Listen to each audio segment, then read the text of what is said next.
Good morning, everyone. Happy Saturday, and I hope everyone had a wunderschönes Thanksgiving. Yeah, it's good. Oh, really? Oh, okay. See, you don't get to see his expressions when he says, but something on his face says something extra good happened this Thanksgiving. Oh, I don't know. Just, I have a seasonal business. I've been doing holiday lighting since I was one of the originals in Tulsa, Right. in the 80s. And as soon as that Thanksgiving weekend rush is done and everybody's lights are up, the feeling is so good because you have been owned for the last 2 months and you have no time to breathe. It just. Well, I felt it, by the way, I lost my election for Tulsa County, city council. Yeah. And it's his fault. Yeah.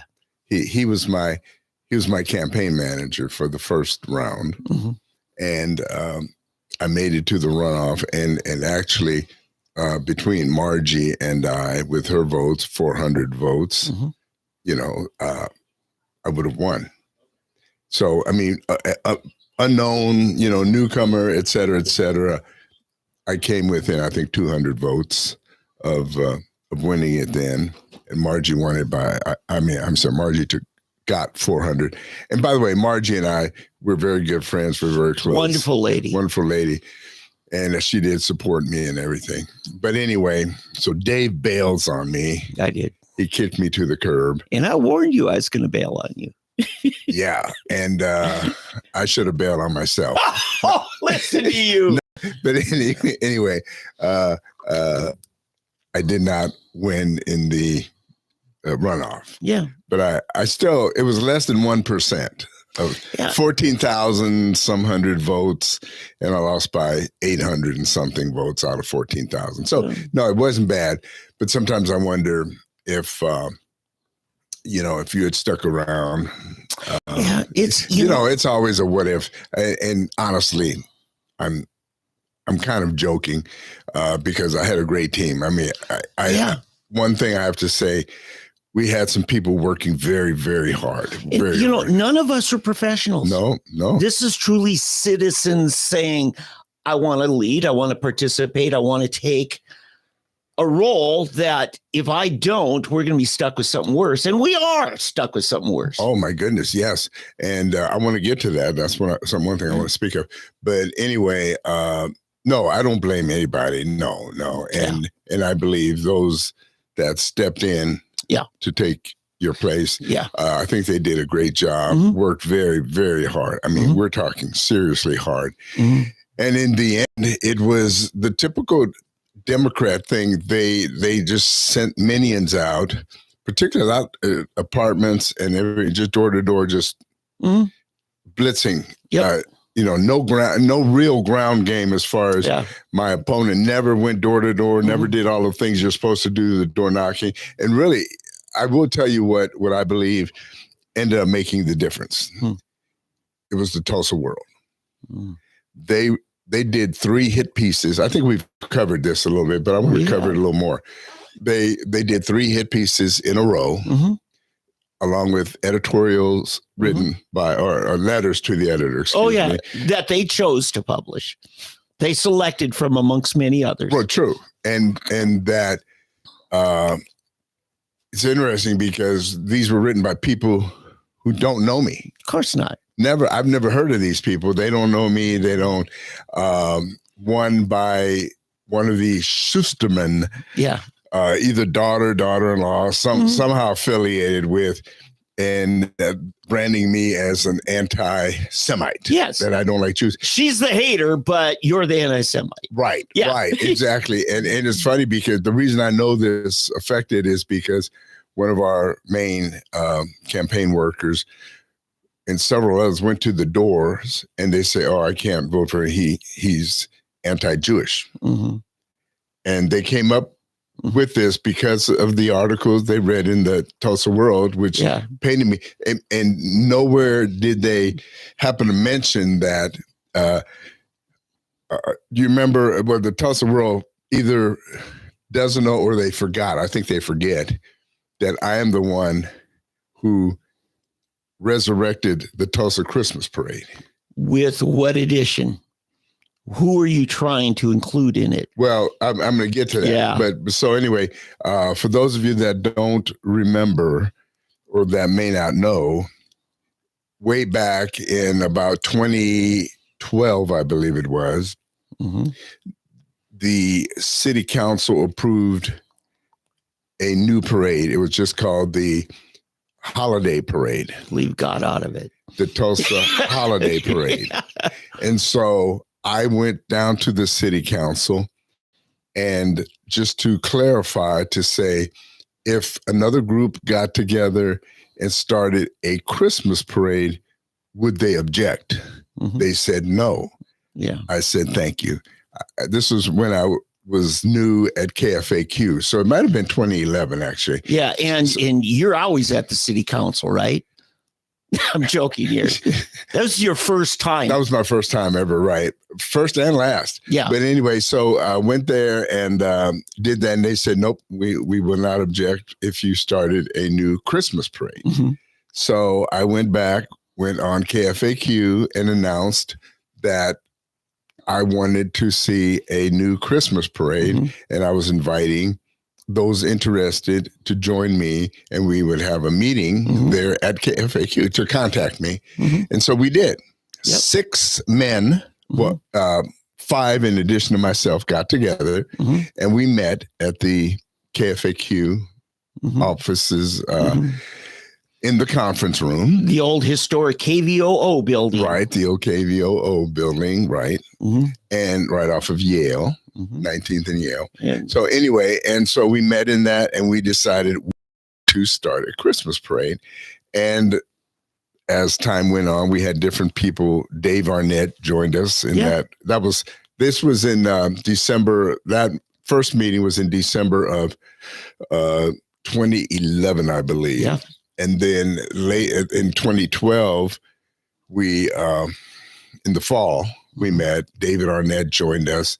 In the end, it ended up being Josh McFarland, myself, David Arnett, and one other gentleman. Crouch? Yes, Mark Croucher, exactly. I wasn't going to mention on, but Mark Croucher. So it ended up being four of us. And then his associate, right, helped out? Maybe not at that meeting. No, right. The main people who organized that first parade. And so, and what's interesting, the person who really did all the logistical work of putting it all together is none other than Darren Gantz. Yeah. Darren Gantz. Very capable guy. Oh my goodness. Yeah. He did all the real groundwork. He organized it for us and everything.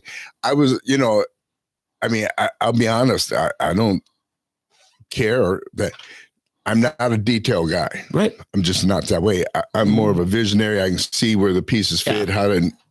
He kept the trains moving on time. Right. That's what Darren's and good we at, got to, and Darren would sit there. He was in a golf cart with the walkie-talkie, and yeah, so and it's so funny to me in the midst of chaos how calm he can be. Yeah, he would just sit there in the golf cart, and people, Darren, all right, here, Darren, so and so do this, so and so needs you here, and that first Christmas. By the way, we did it at Tulsa Hills.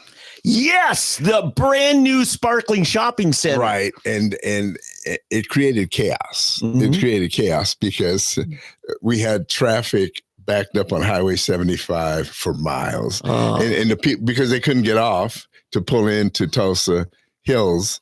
And so because we had to block things so the parade could go down the main road. Yeah. And so, I mean, it was crazy. So people were all on the shoulder backed up, just trying to get in to see them.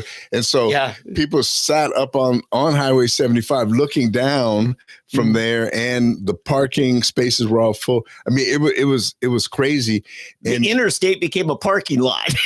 Yeah. And yet, I have to say, TPD, Tulsa Police, was just fantastic. I mean, they were phenomenal. And they really did their job, and they were so nice. They were kind. I mean, and from then on, I think we did it for 3 more years, I think 3 or 4. And what happened, the holiday parade. Oh, the wonderful tradition in downtown. They finally cried uncle and contacted Josh McFarland, who was one of the also original guys. They took God out of it and it died. Yep, died. And so he contacted Josh and said, Josh, would you like to take over this parade again? And he brought it to us and we said, yes, thank you. And next thing you knew, we moved it back down. And I think what happened, Channel 8 was one of their sponsors, and Channel 8 wanted a Christmas parade back. To their credit, I have to give it to KTUL for doing that. And I remember we went to a press conference and I told them, the other guys, the head guys, I said, this is all I ever wanted. Yep. I just wanted to see a Christmas parade. And, you guys can have it. I'm out. And what's their name? Waste Management. Yes. Came in and they wanted to be the big sponsor. Yeah. And that is their big public relations event every year. Right. And so now it's Waste Management's Christmas parade. Yeah. But that's how it all happened. That's how it ended up back downtown. That's the genesis of it. So anyway, but to go back to our original discussion about the Jewish matter. So yes. Okay, so before we decided to move it downtown and got that, when we found out that they were going to give it over to us again, I wrote a letter to the head of the Tulsa Jewish Alliance, a guy who I've worked with, Drew. Yeah, Drew Diamond. Drew Diamond, who was at that time the head of it. Yeah. I wrote a letter because I was recommended write him because I wanted to see a Christmas and Hanukkah parade. I mean, you don't ever hear of that, but I thought, what greater show of unity and brotherhood, and those are true holidays. Yes. I mean, we're not exclusive. We don't hate others. Right. And so I invited them and I get a response. Dear Eddie, we appreciate your offer, but we have no interest in cooperating with you on a parade. So, it's one of those deals that me, the anti-Semite, I know would invite them to this parade. Yeah. Because in fact, I even on KFAQ made the point of how Hanukkah is a celebration of the fight to keep the Jewish tradition. Yes. I mean, remember, you know what it's about. Their temple and their temple worship was banned. Basically, they had banned Jewish temple worship in the Holy Land under the reign of the I can't remember. Wasn't it under Greek rule at that time? I think it was still the Greeks. Yeah, it was before the Roman era. Either that or the very early Roman era. But I think you're right. I think it was the Greeks or somebody in there. I can't remember. I have to go back and check my history on that. But anyway, but the celebration when the Maccabeans, the Maccabee family, came in and they were rebels basically, and they overpowered the whoever it was, and they restored the freedom to worship in the temple. They cleansed the temple and they restored worship, and that's where Hanukkah comes from. They celebrate the right to worship, and so I thought, what better that we are reestablishing the right to have a Christmas parade in Tulsa, but let's also establish Hanukkah as this is their celebration of Hanukkah and Christmas. We have no interest in working with you. Okay, can I say something to Miss Schusterman? And this is coming from me. Okay, this isn't Eddie. I'm going to say you have sold out your heritage. And if you had a traditional Judaic faith, you're selling it out for liberalism. And you're exploiting it, claiming that Eddie is against your ethnic tradition and or your faith, when in reality, you just don't like his conservative politics. That's really all it is. That really is what it is, right? That's true. And so the person who's attacking the historic Jewish ethnicity and faith is Ms. Schusterman. Right. And then even prior to that, she wrote this editorial or letter to the editor about it. And she didn't know me. I don't know her. I never even heard of her before this. Well, it's easier for her that way. Yeah. But before that, there's some rabbi in town as well who was coming down on me about our discussion about the Kanye West. Yeah. Do you remember we had the Kanye West discussion? Yeah, we did. And I think I was a little tougher than you were. Well, but see, that wasn't even it. But see, my whole point was that he was attacking a certain segment of an industry. Yeah. We were not talking about Israelites, mm-hmm. Jews in Israel or the Jewish faith. Mm-hmm. We were talking about, it would be like Armenians, mm-hmm. or Mormons in a certain segment of Mormons. For example, let me just say this. Everyone knows, and everyone, I think, let me not say everyone, most people know there are no nicer, more benevolent people than Mormons. Yeah. Right? They do nice to perfection. There's no greater example of family life, mm-hmm. charitable mm-hmm. giving, mm-hmm. you name it. I mean, Mormons, I can't say they wrote the book because we know somebody else wrote it, but there's no greater example of how to live and do Christian works than the Mormon church. Yeah. Today. Okay. Yeah. However, there is also the Amish are another one about the way the Amish live and the things they do and all. However, there's a TV show. Well, there's several now, but there's a TV show called Banshee that was on several years ago that shows another side of the Amish. Mm-hmm. There's the show Under the Banner of Heaven that my wife and I just happened to watch, showing this Mormon family that just went nuts mm-hmm. and were killing actually other Mormons. Oh God. Right, yeah. And they just went berserk. Yeah. All in the name of their faith. Right. So, and of course, I don't have to go into the story. Christians. Mm-hmm. You know, I mean, our arms are not long enough to show mm-hmm. the examples of shoddy Christian living, right? Oh yeah. You know, I mean, so you know, in fact, it's so funny because people can unload on Christians mm-hmm. all day long. Oh, of course. But it's fair game. You know, mm-hmm. Nobody gets offended, nobody gets hurt or nothing. But I pick one group of people in this entertainment industry. That's all we talked about. Well, it was fashion marketing with specifically Kanye. Well, the entertainment. Yeah, entertainment and marketing. Clothing line. Well, right, but it still had to do with the entertainment. Yeah, there right. is. Yeah, there's. So anyway, and all of a sudden it becomes, I've disparaged every Jew on earth. Right. The funny thing was Kanye was criticizing by name Jared Kushner and he's Jewish, and he was one of those that basically shut Kanye out of some major money. Right, exactly. So, you know, and it's funny, all of a sudden they come to the aid of Jared Kushner when normally he's the bad guy because he's mm-hmm. Trump's son-in-law. Yeah.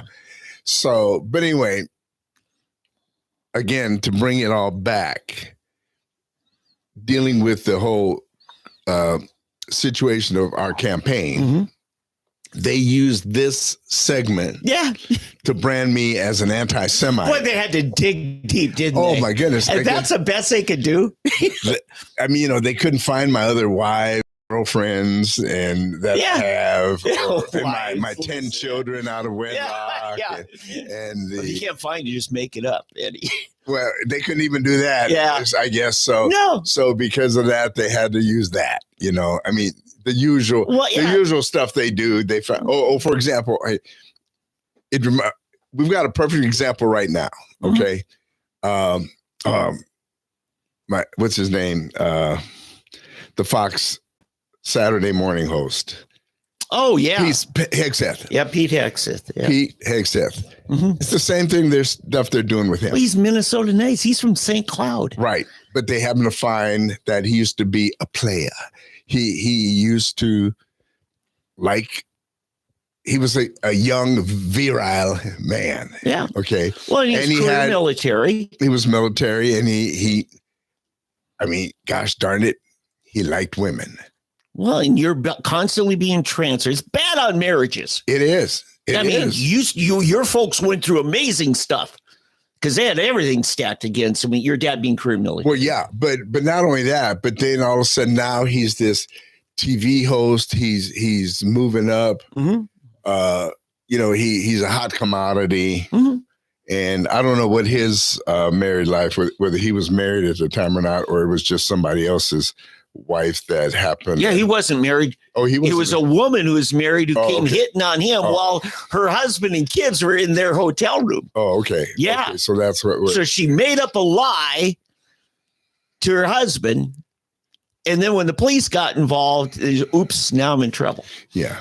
So, but anyway, it happens all the time. This is one of the oldest tricks in the book. And so anyway, that I just wanted to go back and rehash a little bit to show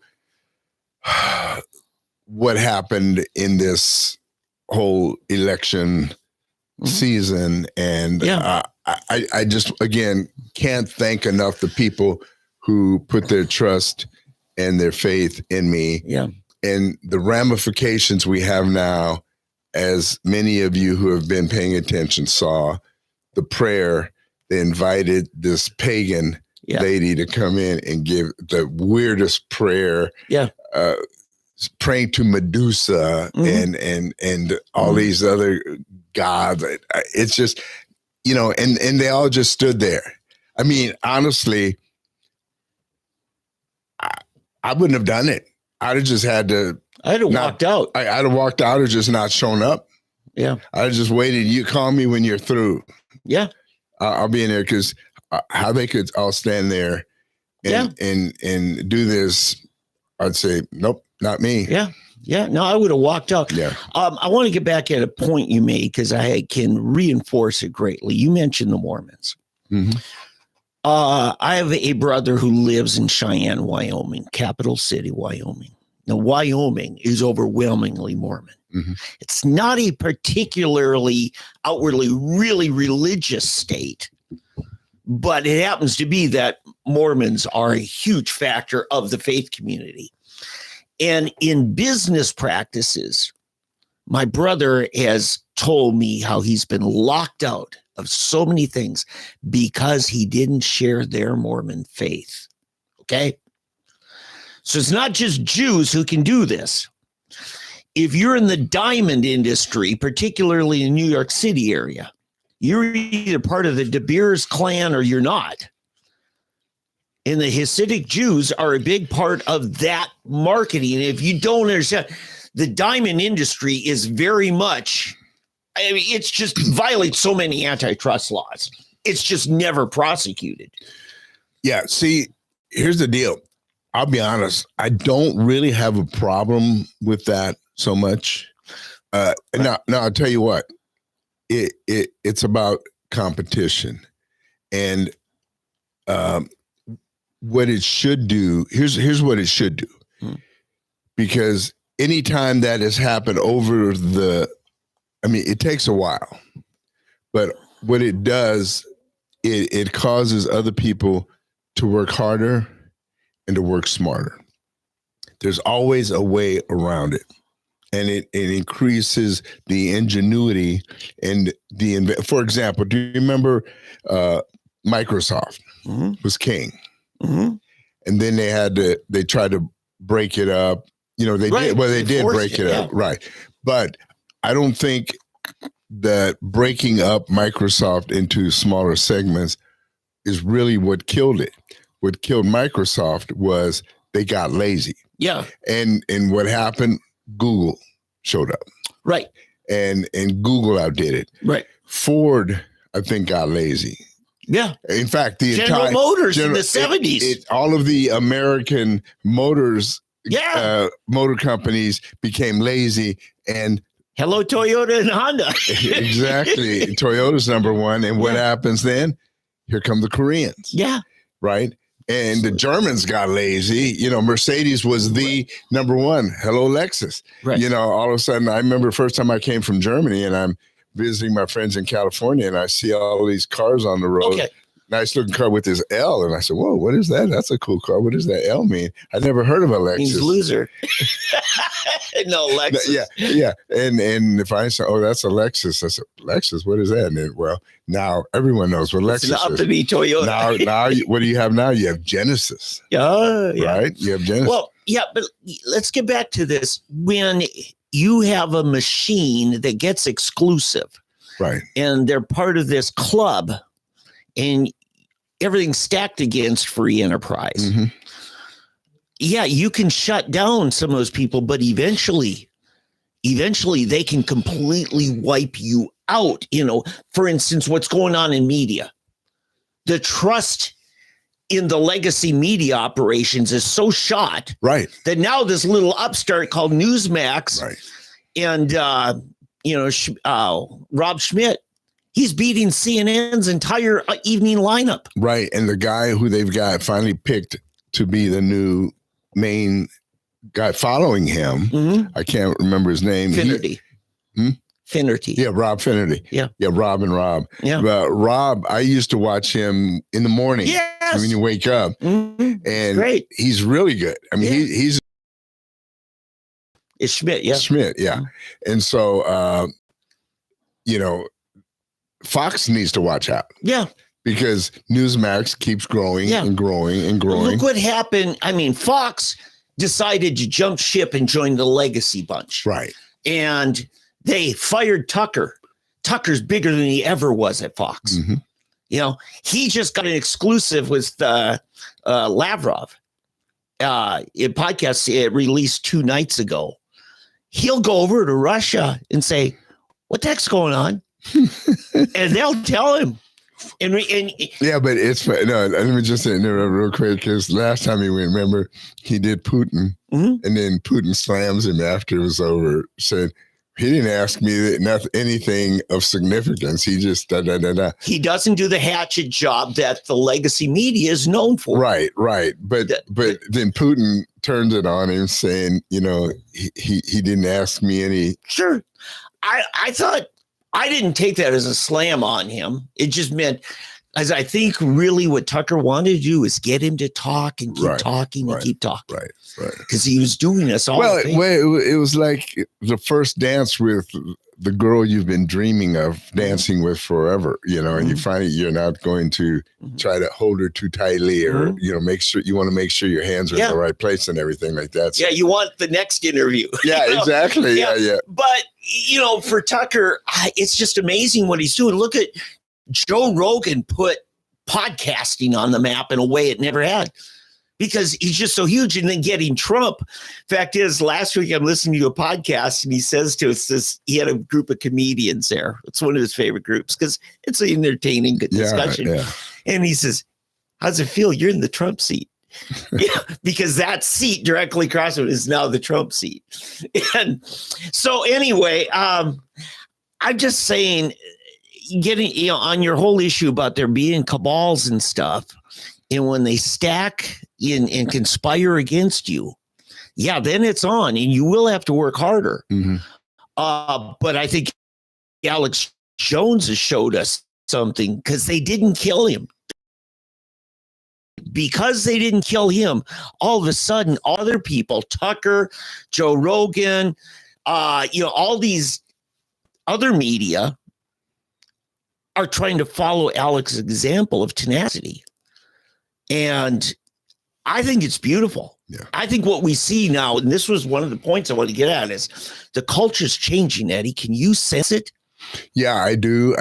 I'll tell you, one of the places where it's most significant and it's most clearly evidenced is in the Black community. I can't tell you on Facebook, on Twitter, and just different YouTube, even the YouTube videos, how many Black YouTubers, tweeters, or Xers, whatever, are coming out now, and they're just decimating the left. I mean, just chopping them to bits.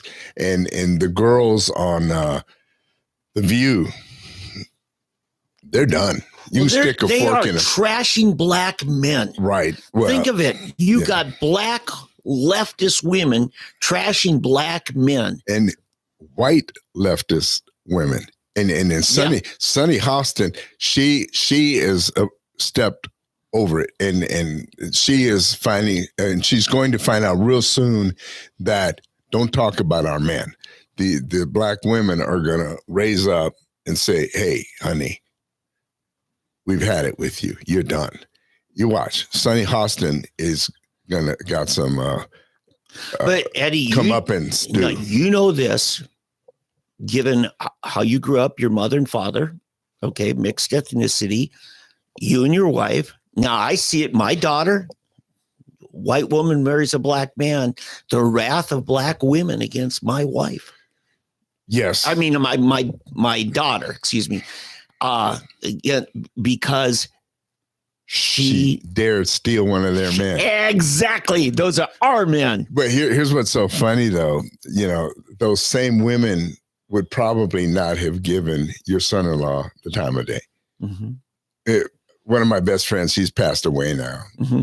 And he was an All-American high school football player, ended up going to SMU and ended up becoming an attorney, very, very prominent attorney in Texas and district attorney first, plus a PI attorney. But anyway, he was funny. We used to crack up telling stories, but yeah, it was the same deal, you know, and he would say, you know, that these same women, they just won't give you the time of day. But as soon as you're with a white woman, you know, then all of a sudden they want to get all huffy.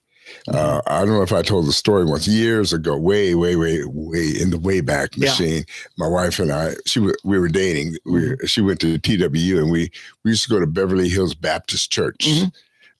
Down in Dallas. It was in South Oak Cliff, which is strange, and it was in a Black part of town. But anyway, Howard Knatzer, I don't know if you know that name means anything. He was the pastor anyway.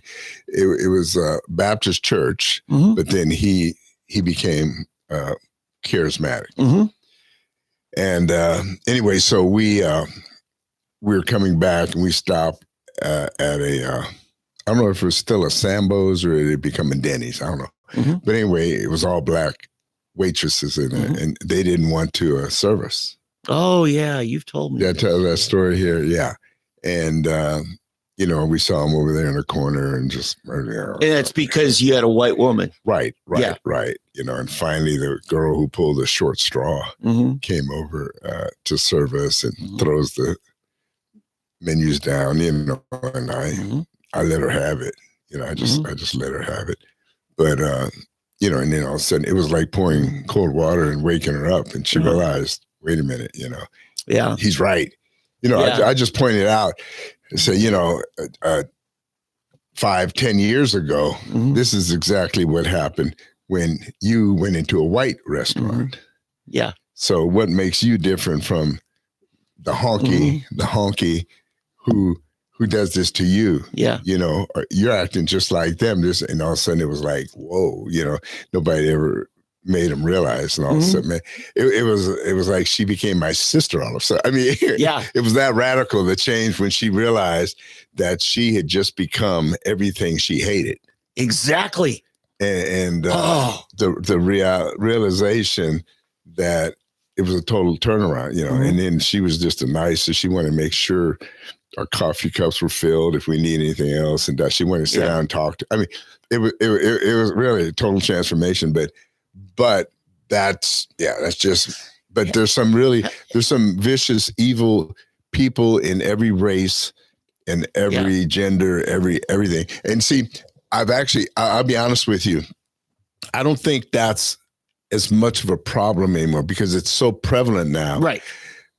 The big issue now, believe it or not, is gender. It's transferred in to the gay straight thing. Oh. And a big example is Caitlin Clark. Okay. And what she's gone through. There's still somewhat of a race thing. You see it in sports. Yeah. But it's not just that, but it's also a gender and sexual identity thing. Okay. Yeah. So because in basketball, for example, and I don't know about volleyball, but you have this straight white woman, wholesome all-American Iowa girl who becomes the rage. Yes, probably because she's a straight white girl. Yeah. Well, because it's such an anomaly nowadays. Oh yeah, that too. You know. Yeah, college sports has got a high degree of lesbians. Yeah, and everybody's going, man. Yeah. You know, and so all of the others, they feel threatened. Yeah. So when you feel threatened, what do? You lash out. Well, that just tells me how insecure they are. Oh, yeah. You know, but let me get back to your point about, this waitress thing. So there was a famous little write-up, I think Pastor Giles wrote, it says, Rules for Dating My Daughter. Now his daughter, Hannah Giles, gorgeous. You remember the first I remember Hannah Giles. The first thing that, what's his name? Undercover video against Acorn. The guy I forget his name now. But anyway, so this pastor wrote this, and it ticks me off. I had sons first, then a daughter. Your oldest is daughter. Is your daughter. Okay, so it's the other way around. But having both sons and daughters, I think, gives a dad a more balanced view.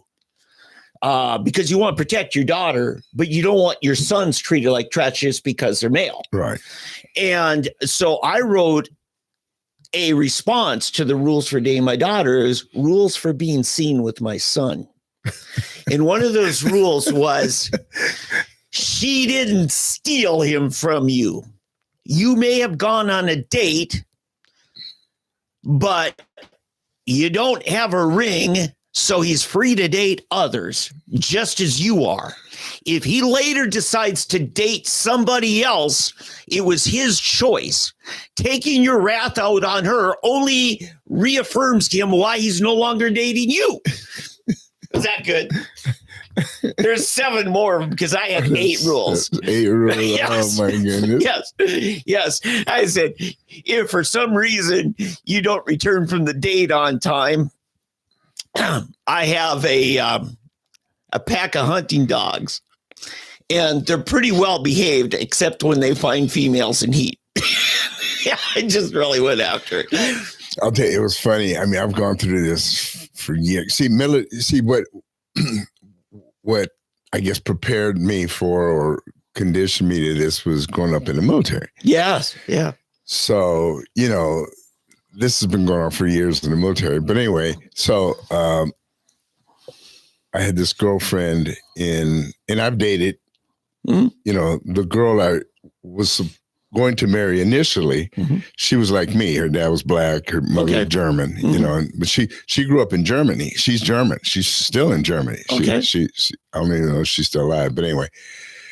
And, but I remember I had this one girlfriend. I had just graduated from high school and I was coming back to the States and she had come over new and we started dating. Anyway, and these black girls didn't like it. And so they were all playing girls softball. And so I'm out there watching and these girls started picking on her. And finally this girl, I didn't realize how tough this girl was. Okay. Because she was this blonde, just normal girl. And so they chose the toughest black girl in the school, I guess, to go after her. And so me and my friends were out there sitting in the bleachers watching the practice one afternoon. And this girl threw dirt on her, something, picked a fight with her. And next thing I knew, this blonde girl jumped on her and started beating her and grabbed her hair and twisted. Yeah. And when she stood up, she had a handful. She had pulled a quarter of her hair out of her head. Yep. And all the guys were sitting in the stands, just in shock. We were in shock because we had never seen anything as bad as, I mean, she pulled a quarter of the hair out of the top of the girl had to wear a scarf for 6 months. It was a black girl? It was a black girl. Oh my God. Yeah. Some of them have a hard time growing it very long. Well, yeah, but and he gets brittle and breaks out. So anyway, I left and went off to college, right? So I came back, and these new black girls came in. This one girl liked me before I left. She liked me and all this. And I was trying to help. They lived in the building that I lived. And so I was real nice with them and all of this stuff. Trying to, I was usually just a real nice guy, and so I was helping them get acquainted. And back then, the Afro girls wearing their hair natural wasn't a normal deal. They were mostly straightening their hair. So I was telling you should go ahead and go natural. And she did, and it looked really nice. And all of a sudden she became real popular. And so all of a sudden this girl has a crush on me. So, but anyway, then I went back to college. I leave. And so I came back. I know, sorry to bore you with it, but came back to where? Well, this was in Germany. Okay. A military base. It was on a military post. And so I come back, and this new black girl, she had gotten this idea that I liked her or something. Yeah. And so she was trying to give grief to this white girl. But the girl Sue was the white girl, whose hair she had pulled out. I find out they're now best friends. Oh! Diane was her best friend, and Diane became Sue's bodyguard. Wow. Which, isn't that weird? I mean, that's how that works sometimes. Instant respect. After that, nobody messed with either one, because Diane was still really pretty tough, but nobody messed with either one, and they became best friends. And so this new girl, they didn't mess with either one of them. What happened between either of them with you? Did any of them start a dating relationship with you? Oh, no, I had been dating Sue. The blonde. And then Diane had another boyfriend. Oh, okay. They were just all kind of mad, and so they got Diane. Yeah. It's just high school, crazy, stupid stuff. Yeah, childish. Right. Yeah. And this new girl comes in, and she's actually, and then I found she's actually dating some GI, some soldier or something. And, but it was just weird. But no, what I was trying to get at was the fact that now the blonde and the black girl who she had torn a quarter of her hair out, they're best friends. Yeah. I mean, that it's just the weirdest thing. And they were almost inseparable. And, it gives me goosebumps just to see how respect can be earned. And it's something that you would think would create lifetime enemies. I mean, I think I would be a little upset with somebody doing that. And so anyway, it's just, thank you all for going down the sentimental road with us here. But no, getting back to the original thing, which we are far afoot from, racial dynamics, religious dynamics, going back to the original thing of my view on Judaism. Yeah. Those of you that know me, have followed me long enough, know that I am anything but anti-Jewish, anti-Semite. In fact, I have defended in writing the Jewish faith against replacement theology. I think we have talked about it, that we don't I do not believe in a replacement theology. I do not believe Christians have replaced Jews as God's chosen people. Okay. I believe, as scripture says in Romans, we have been grafted in. Yeah. The original tree is still the tree of Abraham, Isaac, and Jacob. We are just privileged to have been grafted into that tree. Sure. And we're not going to chop that tree down because we kill ourselves as we chop that tree We down. do, but on an individual basis. Yeah, on an individual basis. Is the blood of Jesus shed for your sins and you receive Jesus? Right. Yeah, on an individual basis, it comes down to that. Exactly. So, but no, we were talking about culture. And I think what I was really concerned with, who's the guys on Newsmax, the reporter they have online, he said, if Trump wins, it could turn into civil unrest big time. And on Newsmax, a reporter. A guy they have, he and Rob Finnerty always banter back and forth. It's very challenging between those two. Is he Halpern, Mark Halpern? Yeah, I thought you were talking about. And Halpern, he's a guest commentator. Yeah, I think he's paid. Right, but he's still right. Paid guest. Yeah, he's a commentator for him.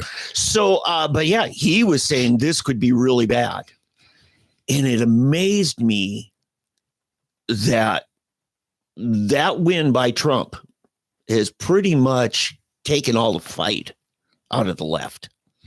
They're still going to pull all their passive aggressive stuff like we're seeing with the nominees. Yeah. But it's not the unrest in the streets that we were concerned. Yeah, but it kind of worries me a little bit. Tell me. Well, I'm waiting for inauguration to see what they're going to try to pull there. I don't know if you remember the last one. There were riots in. See, this is what's so crazy. Although they didn't go into the Capitol, there were riots all around, and there was more destruction at the 2016 inauguration than there was in the 2021. Yeah. And people don't talk about that. Yeah. It was actually 2017, I guess. Okay. It was a 2016 election, but there was more actual physical destruction. The only difference is whose property was destroyed. We broke windows. We broke some windows in the Capitol and doors, but that's about it. But there was actual property destroyed around the Capitol there in 2017, right? All kinds of stuff. Churches burned down. Yeah. Yeah. And so nobody ever wants to talk about that. Right. And then leading up to the 2020 election, all of the riots and things that were happening. Remember, they were throwing bricks, bottles Minneapolis precinct house burned down. No, I'm talking about in Washington, D.C. Oh, yeah, that too. They were throwing concrete and bricks and chunks. And graffiti everywhere. Oh, well, and urine bottles, water, these bottles of water. Frozen. Right. Yeah. And stuff like that. I mean, just the most despicable stuff. And yeah, we're supposed to overlook all of that and look at some people going into the Capitol building, and many of them were let in.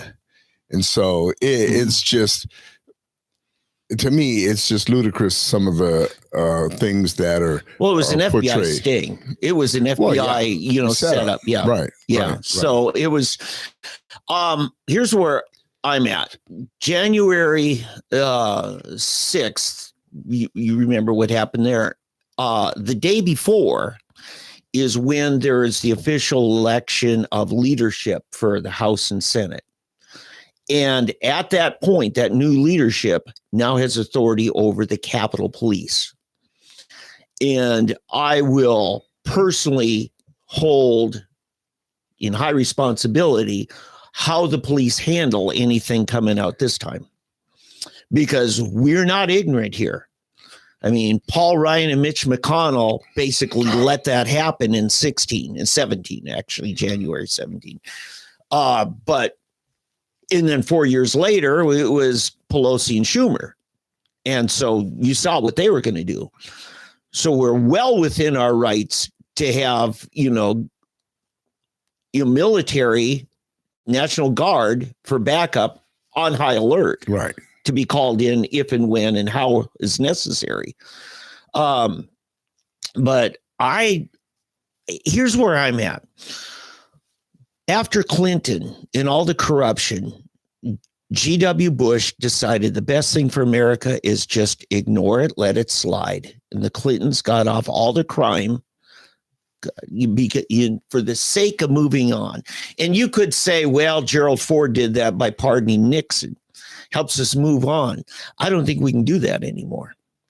I think what happened based on the precedent just emboldened the Biden people that they'll never be held accountable. So and now there's rumors that Biden's got these massive pardons on his sheet, including people like Cheney. Yeah. Yeah. And Cheney. Yeah. And what's the general? Milley. Yeah, Milley. My question, you have to ask, well, what's he planning on pardoning these people for? Now, Milley, I know because he basically divulged secrets to the Russians. And the Chinese. Oh, I'm sorry. It was the Chinese. Yeah, the Chinese, right. And Liz Cheney, what did she, what? Well, she destroyed documents. Oh, really? The January 6th Commission, all those hearings, they destroyed all of it. And it was clear collusion and, fraud in all of that. And remember. Well, what he should do then? He should go after others on the committee that aren't Liz Cheney and then have them implicate Cheney in things that aren't in the pardon. See what you have to do. Right. You get smart, let him go ahead and pardon her for whatever it is, but then you go around and find something that she wasn't pardoned for and get her on that. Right. Or go after the committee staffers. Right. Because, why did you shred those documents? Well, because Liz Cheney and this, all these, they told me to. Right. Exactly. And when you do that, you basically shame them so bad, whether they get off or not, they will be shamed. You still punish that staffer for doing something which is against federal law, regardless. Right. Well, and beyond that, you shame if they say, well, we were ordered to do it by Liz Cheney, then we realize that these are despicable people and they will never be. Yeah. The problem constitutionally is a pardon still a pardon. No. Okay. Listen to me. Yeah. Yes. You can't go after them criminally. Right. But you shame their name so badly that they'll be untouchable for any job. Yeah. I was just clarifying why you didn't say criminally. Right. But here's the thing. Once you start doing that, if you're Biden, you've got to have such an exhaustive list. Oh, yeah. That you pretty much are giving us a tell-all.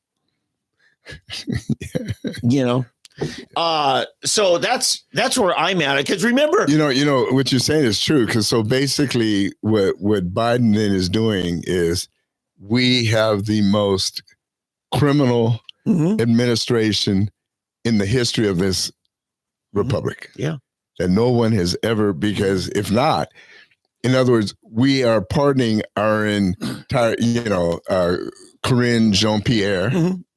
Yeah. Yeah. So the amazing thing, the one pardon we've gotten so far is Hunter Biden, right? And even Politico is shocked that this was such a wide-ranging pardon going all the way back to 2014 in Ukraine, in Burisma, and so it just tells me, how much he's willing to do that. And here's his justification. He says, the feds selectively prosecuted my son just because he's my son. And I think, who is it? Is it the guy that you put in charge of the FBI or the guy you made attorney general? Yeah. Think about it. It's, I think they wanted Hunter to just take the plea deal and put this behind him. But somehow there was a federal judge who wasn't going to play ball and rejected the plea bargain. Yeah. You know, what would be funny is if there was something they found on Hunter from 2010. Yeah. Well, that's the thing. I think you can go back and try to find, hey, was there a small cottage industry that later became something big? Going back, because remember, Biden became vice president in 2009. Yeah, let me ask, but even when he was a senator, was there something going on? Right. But my question is, so let's say after he gives a pardon back to 2014, can you say, erase that pardon, I meant 2005? Yeah. Can you do that? Well, the only thing would be any statute of limitations written into the federal code. And because I think one of the things you can go after Biden himself on is the having access to top secret documents when he was merely a senator and hiding it in a garage. And he hasn't pardoned himself yet. Right. And hiding it in a garage that his son was renting. Mm-hmm. So you're giving your son access to it. Why would you have all of that data so your son can sell it to the Chinese? See, I mean, I don't think Biden's going to be able to fully do a thorough job of making the whole conspiracy bulletproof. Right. I don't think he can. It'll be interesting to see. So here's what, again, just in a nutshell, to weigh it. Sometimes when you play tit for tat, you're just creating more and more of just an animosity. Right. Mm-hmm. And so one side to say, no, I'm not going to get down in the dirt. We're bigger than that. Kind of what GW did, looking the other way at all the Clintons' criminal activities. But now I think that's outweighed by the opposite. By looking the other way, we're only emboldening more of it. Yeah. If you don't, prosecute the statutory code ceases to mean anything. Right. Exactly. Yeah. You can't. You can't let stuff like that keep going. So we'll see what happens here. Yeah. But everyone's going to start backing away. They have to. They have to. Yeah. Otherwise, you just get yourself dirty. What I'm interested in seeing, you look at the media figures who have now pulled away from the left. Remember, Elon Musk was leftist. Okay. Joe Rogan, very leftist. Bobby Kennedy, but all these people that say, we're going to morph into fascists like the current Biden administration leftists. They are fascists in the historical sense. What I would do, I would differentiate. I would say these are what you call true liberals. Yes. See, there's a difference. Like, to me, I think we've talked about this before, maybe years ago, but there's the true hippie spirit. Mm-hmm. There was a purity to the original hippie spirit, the anti-war movement, the peace movement, all of these things, they were pure. Then it got perverted around 1970 or so, maybe even somewhere in 69. That's why when you had Woodstock, there was certain purity to Woodstock. Mm-hmm. By the time you got to Woodstock 2, it was the most vile, dirty. Yeah. That's why there's no movie out about Woodstock 2. Nobody wants to see it. And so the modern people trying to relive or trying to do that rebellion, the problem is they're rebelling against the rebellion. Yeah. They're rebelling against the spirit of the rebellion because all they're doing is, it reminds me, we've talked about too, Wild in the Streets, the movie Wild in the Streets, where they wanted to overthrow the society, the established government. Yes. And then they got to the point where they did it, and there's some little kid playing by the river, and he had caught some little animal, and the guy who did the overthrowing, he kills the kid's animal, and the little 12-year-old kid, you just wait till I grow up. a warning to them that we're going to get you. And that's kind of what's. Yeah. So, you had the Clinton era that came in and kind of went to one step, and then Obama, his group came in and took it a step further. And then you got to Biden. In other words, corruption, more corrupt. And finally, even the people who had hope back here in the Clinton era, they finally got to the point, this isn't what I signed up for. Right. And they said, we're out of here. But the growth of globalism that really started with the Clinton administration. It was Clinton that sold out the American worker while still getting all the endorsements from organized labor. And I think of the change that was brought in the alignments when Reagan got elected in the emerging religious right, changed the Republican Party, huge. Clinton changed the Democrat Party, and it became more of a fascist kind of in bed with big business. Because you look at all of Hillary Clinton's donations came from big business, Obama, big business, and so all of a sudden, Bobby Kennedy, like, what is this party? This doesn't reflect who I am.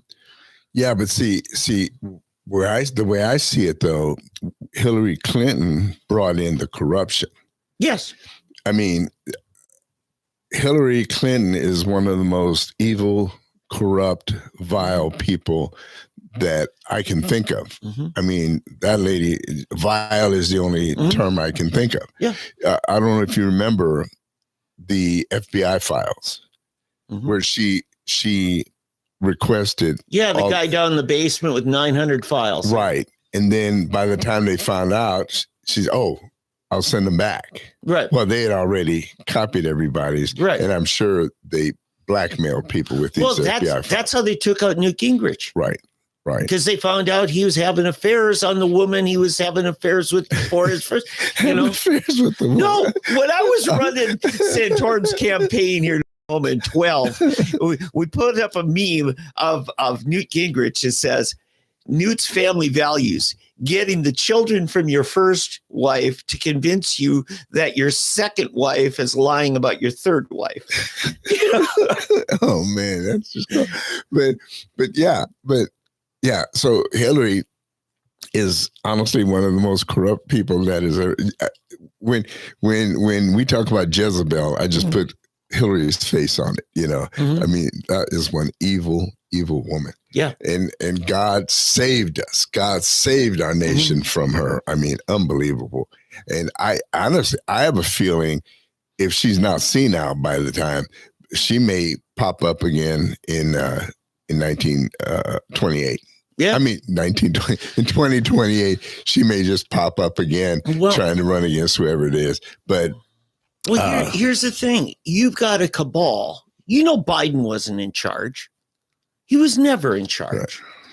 And in fact, there's a lot of people who are convinced that Biden really was supporting Trump out of spite for the fact that he was thrown out by Obama and George Clooney and Hillary Clinton and that whole thing. And Clooney now is mad at Obama for setting him up to take the fall. Yeah, no, I agree. But here's the other thing. Let's talk about the change in the Republican Party. Because look, 20 years ago, I was with Frank Keating trying to kill the forced union membership. We were union busters.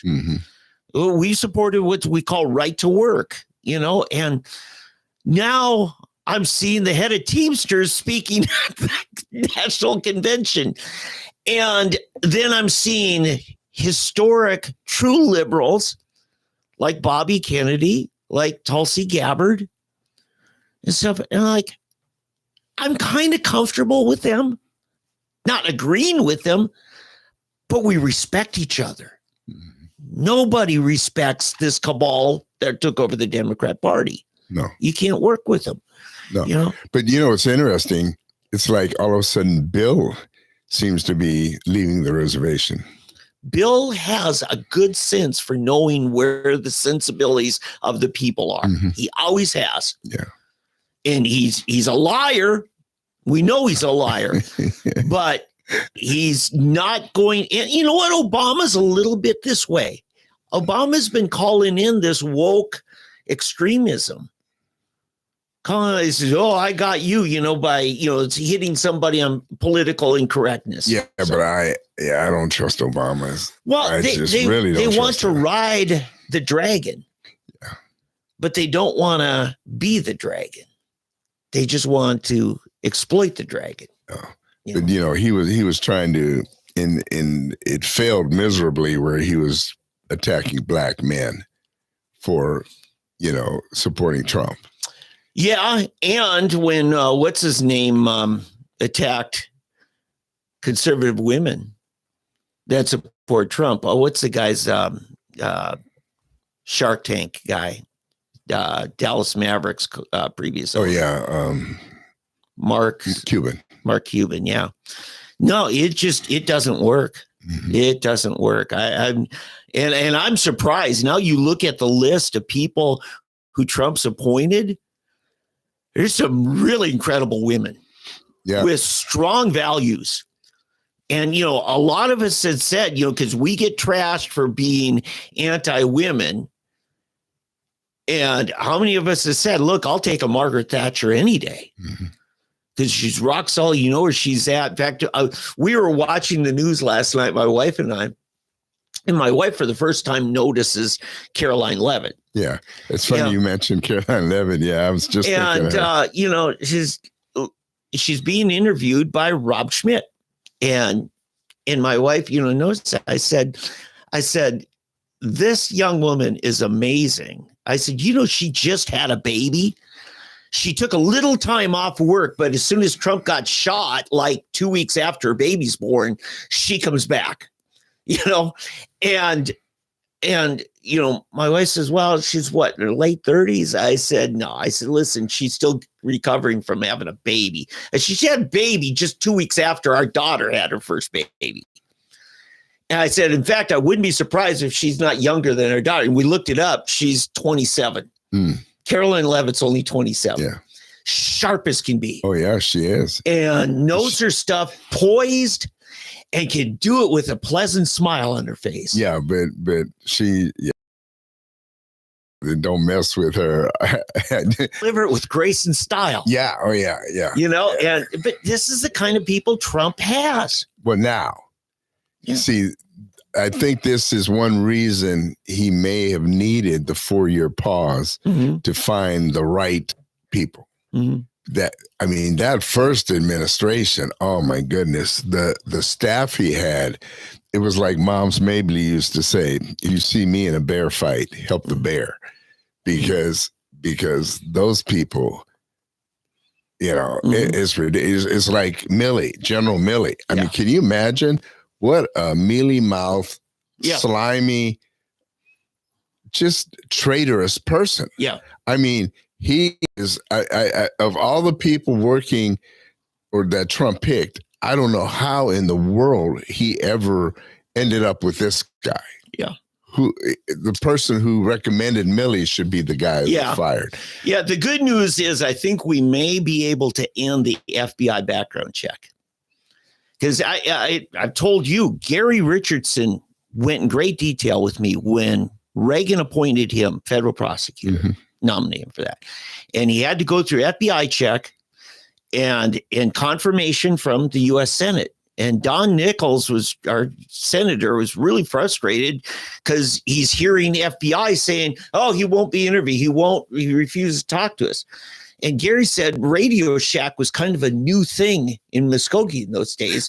And someone says, you need to record these things. And the day he went out to Radio Shack at lunchtime and got it, he gets a call, FBI will be here in an hour.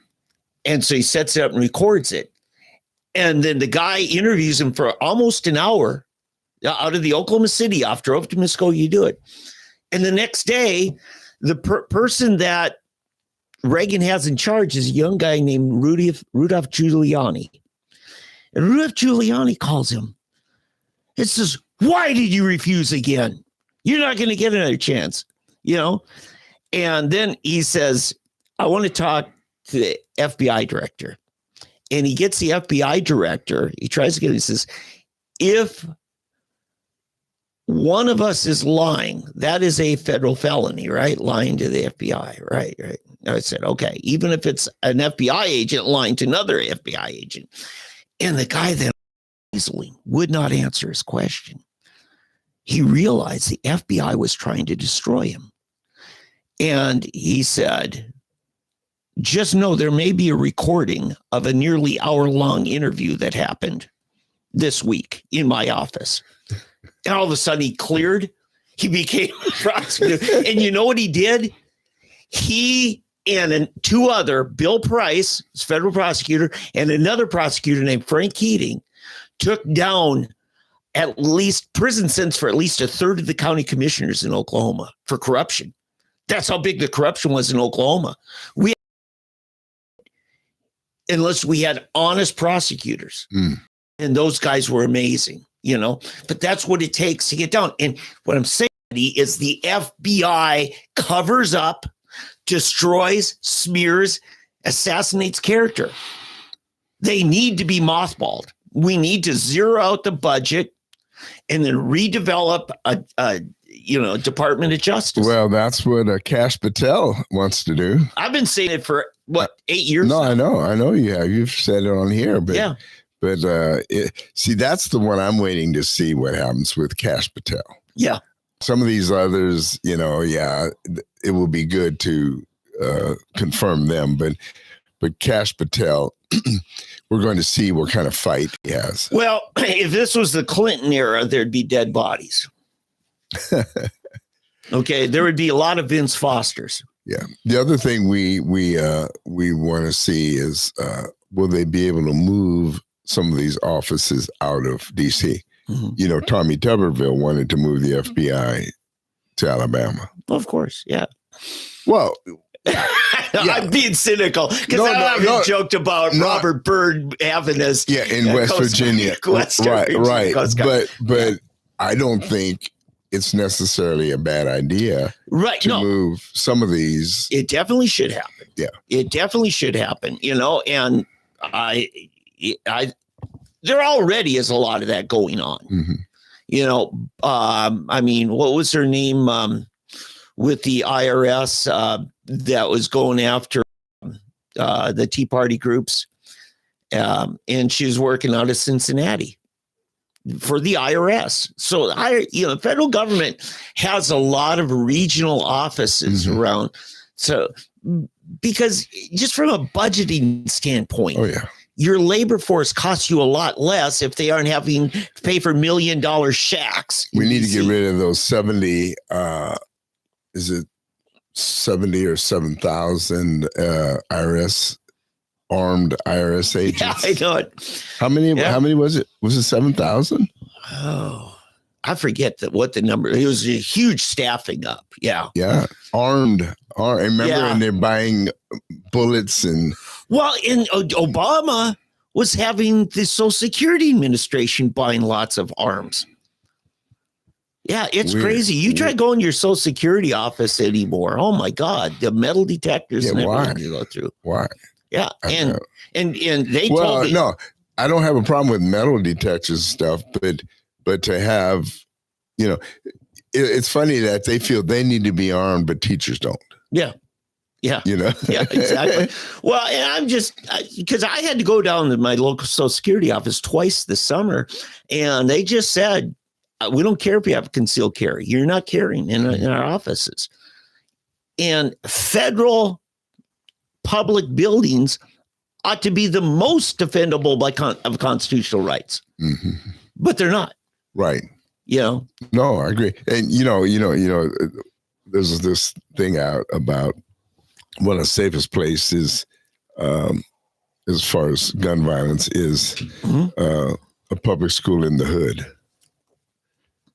No, you don't see mass shootings in the hood. Tell me about it. Well, no, it's because one of the reasons right now is that, they have the metal detectors that everybody has to go through now. But if not, everybody in there's got a gun. Yeah. So nobody's going to start anything because they'll be shooting it up, Yeah, So, no, my wife's grandpa was telling us, he was showing us his new RV and everything, because he's goes to Florida every year and stuff. And he and his wife, my wife's grandma. Anyway, he mentioned to me that he was buying this RV, and he mentioned, the guy was showing, he says, this would be a great place to put your shotgun. And my grandpa at the salesman says, shotgun. And he says, oh, you don't believe in guns? And he says, no, I just thought I was the only one who did have it. Yeah. He says, no, every RVer carries a gun. That's why you don't hear about a lot of RV robberies. That's exactly it. Like, Grandpa was saying, he says, you never hear about this. Yeah. Now, there was a rash back in the 80s. They could figure out by your license plate whether you had a rental car. And rental cars leaving the airport were one of the biggest targets for getting held up, carjacking, mugging, because those are tourists. Right. They weren't going to have a gun. They just came from an airport. They don't have a gun. Right. And they're probably not going to come back to testify against you if they're from Europe. Mm-hmm. There's all this. So, yeah, it's just you make targets. That's why I believe that metal detectors are the most dangerous place to stand, because you're already admitting I'm not armed, but you're not inside the perimeter, so you don't have the protections. Because in fact, it was Miami Airport. A gunman about 10 years ago just started shooting up everybody standing in line at the metal detector to go through. Target rich environment. I was just thinking, my wife and I were speaking last night. There's this show on Paramount. It's called Lioness. And it, to me, is probably the most conservative show on it. And I didn't realize it's a real agency. I guess it's within the CIA. Wow. But it's women. Really? Yeah. And it's a women's part of the CIA. But anyway, it's pretty rough. It's a rough show, but wow. It deals with so many of the current issues, but it really takes up a lot of conservative issues. It's really interesting. Yeah. Yeah. It's interesting because, the Mossad has a women's section, and does it? Oh yeah. And the things, I mean, the most seductive women in Europe are the Mossad agents undercover. Really? They will use every tool they have, because often, like for instance, Munich, Germany, 72 Olympics.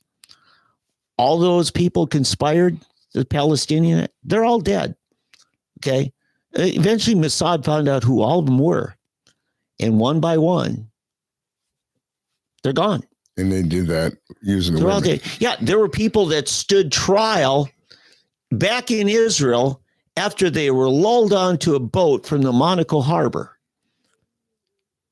and then snatched in international waters by the Mossad. So, I mean, this kind of cunning things that they do. Yeah, this is a little different. They don't use any wiles. These are just hard, tough. Right. Or at least they aren't going there if it does exist. Right. But they are talking about the unique role of a woman in this kind of work. Is, Yeah. It's a good show if you like, shooting and spy kind of stuff. Yeah. And it's spy and military and even Washington, D.C. inside stuff. It's pretty good. See, this is the interesting thing about you, Eddie, because I know you as a father and you're raising kids. If you can't keep it G-rated, at least it's PG. Well, because you got impressionable kids. But yeah, there are violent shows you probably would not have watched while your little toddler was around. Oh, no. I wouldn't have my kids watching them. No. Yeah. And so the whole point is there's a standard that each of us has given whatever circumstances and responsibilities we have. Right. Yeah. Oh, yeah, exactly.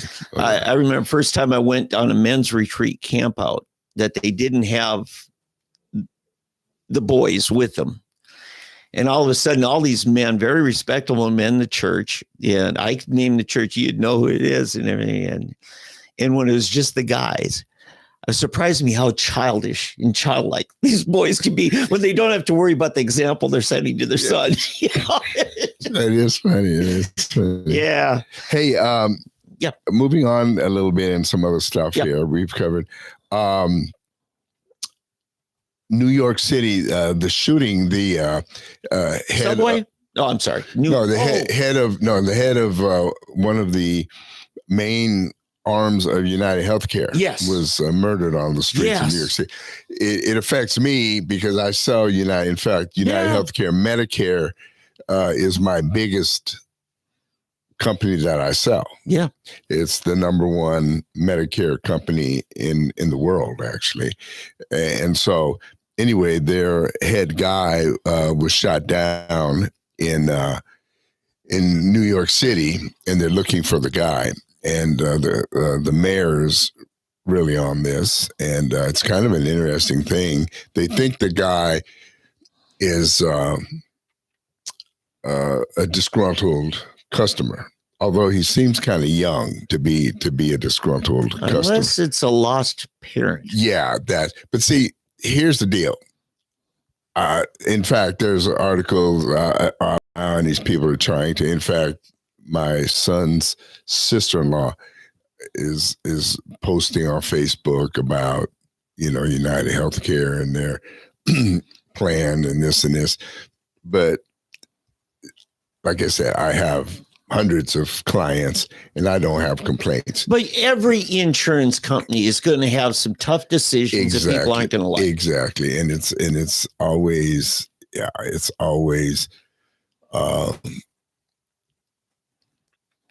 circumstantial to the individual.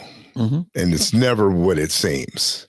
Yeah. And people are probably just ticked. There's something in there that happened that we don't have the full story on. Well, so I never buy if I hear a complaint for someone, like, so for example, I have people that may get denied or have a delayed action. They call, I tell my people, call me. Mm-hmm. And then what I do, I call my rep and they get instantly get on it and they call me right back. That's why they have an agent. Yeah. That's why you don't do it on a 1-800 number. Thank you. Yeah, exactly. Or I'll get people that'll switch to some other company. Mm-hmm. But yeah, no, you're exactly right. So they'll call me and my reps, instantly that same day we'll get some kind of answer. Yeah. Okay? And then I find out, I go back and find that, and in fact, and sometimes I do, because I do write for other companies. So I say, you want to switch here? Here's another company. Try this out. So we switch. Yep. And then, no, this is really bad. This is where I want to go back. Then they come back. They see that this is not better. Yeah. I was in a better situation with United Health. Right. So, yeah. And their expectations needed aligning. Yeah, exactly. And in Tulsa, honestly, and I'm speaking this as not an agent, but here in town, the two companies that I do the most of, mm-hmm. and that's Community Care mm-hmm. and United Healthcare. Yeah. And Community Care, what I like about Community Care is they offer almost the same type of coverage. Mm-hmm. The only shortcomings are you can't use them outside of Oklahoma. Right. And sometimes outside of Tulsa and Oklahoma City. Mm-hmm. They now have a deal with Integris Health, mm-hmm. which is the big system. Yeah, a national system. No, it's for Oklahoma City. It's like gotcha. Like you have the Saints system, like Community Care here. Yeah. Integris is right. Is St. Anthony's big over there, but they're not here at all. Right. St. Francis is big here, but not there. Exactly. Yeah. So you have St. Francis and St. John's use Community Care. Mm-hmm. Integris does all of the hospitals in Oklahoma City. Yeah. So you could use use it in those, and you Yeah. can use it in Muskogee, up in Right. Bartlesville, and all. Right. But if you go, to different other Yeah. outlying doctors may not use Yeah. it, but as far as if you're only going to use it here, but if you want to be sure you're covered anywhere in the United States, then United Healthcare is the best. I mean, I'm just, I use it, my wife, and 99% of my clients use United Healthcare. Right. But anyway, so this guy is somehow disgruntled. We don't know yet what the total reasoning was. Before we continue on in that, I want to make another plug. Eddie doesn't do big commercials on all the cable channels because that's where their premium goes, is to pay their media bills. Eddie has a local phone number for you. He has an office here. I mean, this podcast is supported by an office that his insurance company has, so that you can literally call him up locally or come down and meet him face to face at this office. You can't do that with eHealth or all these other big national groups. So I'm going to make that plug for Eddie. He didn't make that. I did. All right. Okay. So in the event, so everyone is looking now for this shooter. We don't know who he is. We'll find out. They'll get him. They have photos of the guy now, at least. So someone will identify him, and they will. It's a tragic situation. It's just too bad that people get so upset and disgruntled when something happens that they feel they need to kill. A couple years ago, I actually, like that photo they have him at the Starbucks. I actually went to that Starbucks a couple of years ago. It's right by Central Park. Really, it's about 2 blocks from Trump's tower there off Central Park, where Trump's residence was. And it's interesting when you actually get to travel to places like this. All of a sudden, it becomes more real when you hear about it in the news. What I did see this morning is somehow they now have evidence that he traveled from Georgia to come up here. So it's looking more and more like this is a professional hit. Yeah, either that, or if it were a professional hit, he would have covered his tracks a little better. I think it was just very premeditated, planned, and sought out, because I think it was the stockholders meeting, or a certain meeting that investors is what they called it. Investors meeting that he was there for. And so he planned it. He got a hotel across the street waiting. And then when he saw the guy was coming, so I think he had a lot more insight about his itinerary, what time he was going to show up and everything. He just seemed a little bit too smooth and cool to be just somebody worked up because dad died because he couldn't get health care. Yeah, I don't know. We'll find out, but we'll find out. And to choose that this person, or get this, it could have nothing at all to do with it, and that's just the cover story. Yeah, that's true. Yeah, it could be some guy's husband, some woman's husband that the guy was having an affair with. Could be one of those type of deals that we don't know. I believe it'll be revealed at some point. Yeah, or we may find out things we never knew about it. I mean, how long did it take us to find out about Roger Wheeler's death down here at Southern Hills Country? It was the FBI was actually colluding to cover up for Sonny Bulger or Whitey Bulger. Whitey. Yeah. And the corruption we had inside the FBI. Mm-hmm. Yeah. It's so, and they'll make up cover stories to distract you and send you off in a completely different direction. Yeah. They're good at it. And then a different story in New York, which is what you thought we were headed for. Yeah, the subway murder, choking death. Choking death. Yeah, I don't call it a murder. I would call it a death. Mm-hmm. He's being tried for murder. Mm-hmm. You want to take that one? Well, yeah. In fact, I just remember riding the subway up to Central Park the day I stopped by that same Starbucks to use the can. There's very few places where there's public restroom that part of town. And this guy all of a sudden turns on the boombox in the subway We're going from down by the Twin Towers, straight up middle of Manhattan. And he starts doing this break dance. It's just blowing me away. On the train. In the subway car. Uh-huh. And I take my phone out and I start videotaping. And he gets done, comes in, he just right in my face. What are you doing that for? What are you doing that?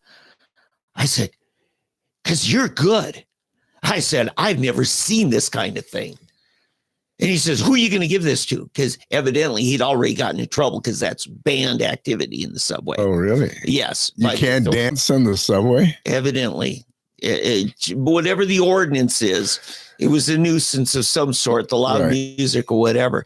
I mean, he's swinging from the poles and everything. It just was amazing. Pole dance. Yeah. And I said, my God, I said, why aren't you doing this professionally? Now, all of a sudden, I'm stoking his ego. And he's my best buddy, and everything.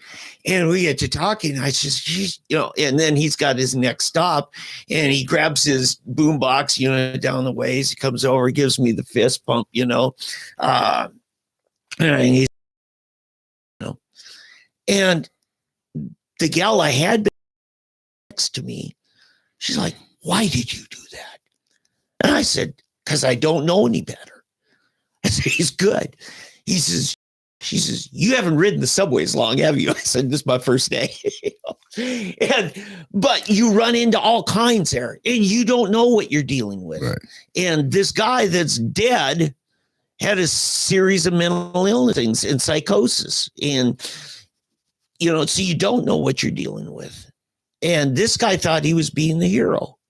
And I think he was the hero, the guy who's standing trial. Yeah, let's be clear on who we're talking about. Yeah, the Penny is the guy. Right. He's the defendant of military, right? Right, and thought he was doing everybody a favor. Well, yeah, because the young man came on threatening people to rob people and so forth, and then Penny stepped in because he was belligerent, wanted to fight, and I think he had a knife. Mm-hmm. And so Penny basically took him down military chokehold. Yeah. And the guy was high on PCP or some drug. And I think 2 or 3 other people helped assist in bringing him down. And then the guy died. It was kind of like, what's his name? That's the big BLM hero that died. George Floyd. Yeah.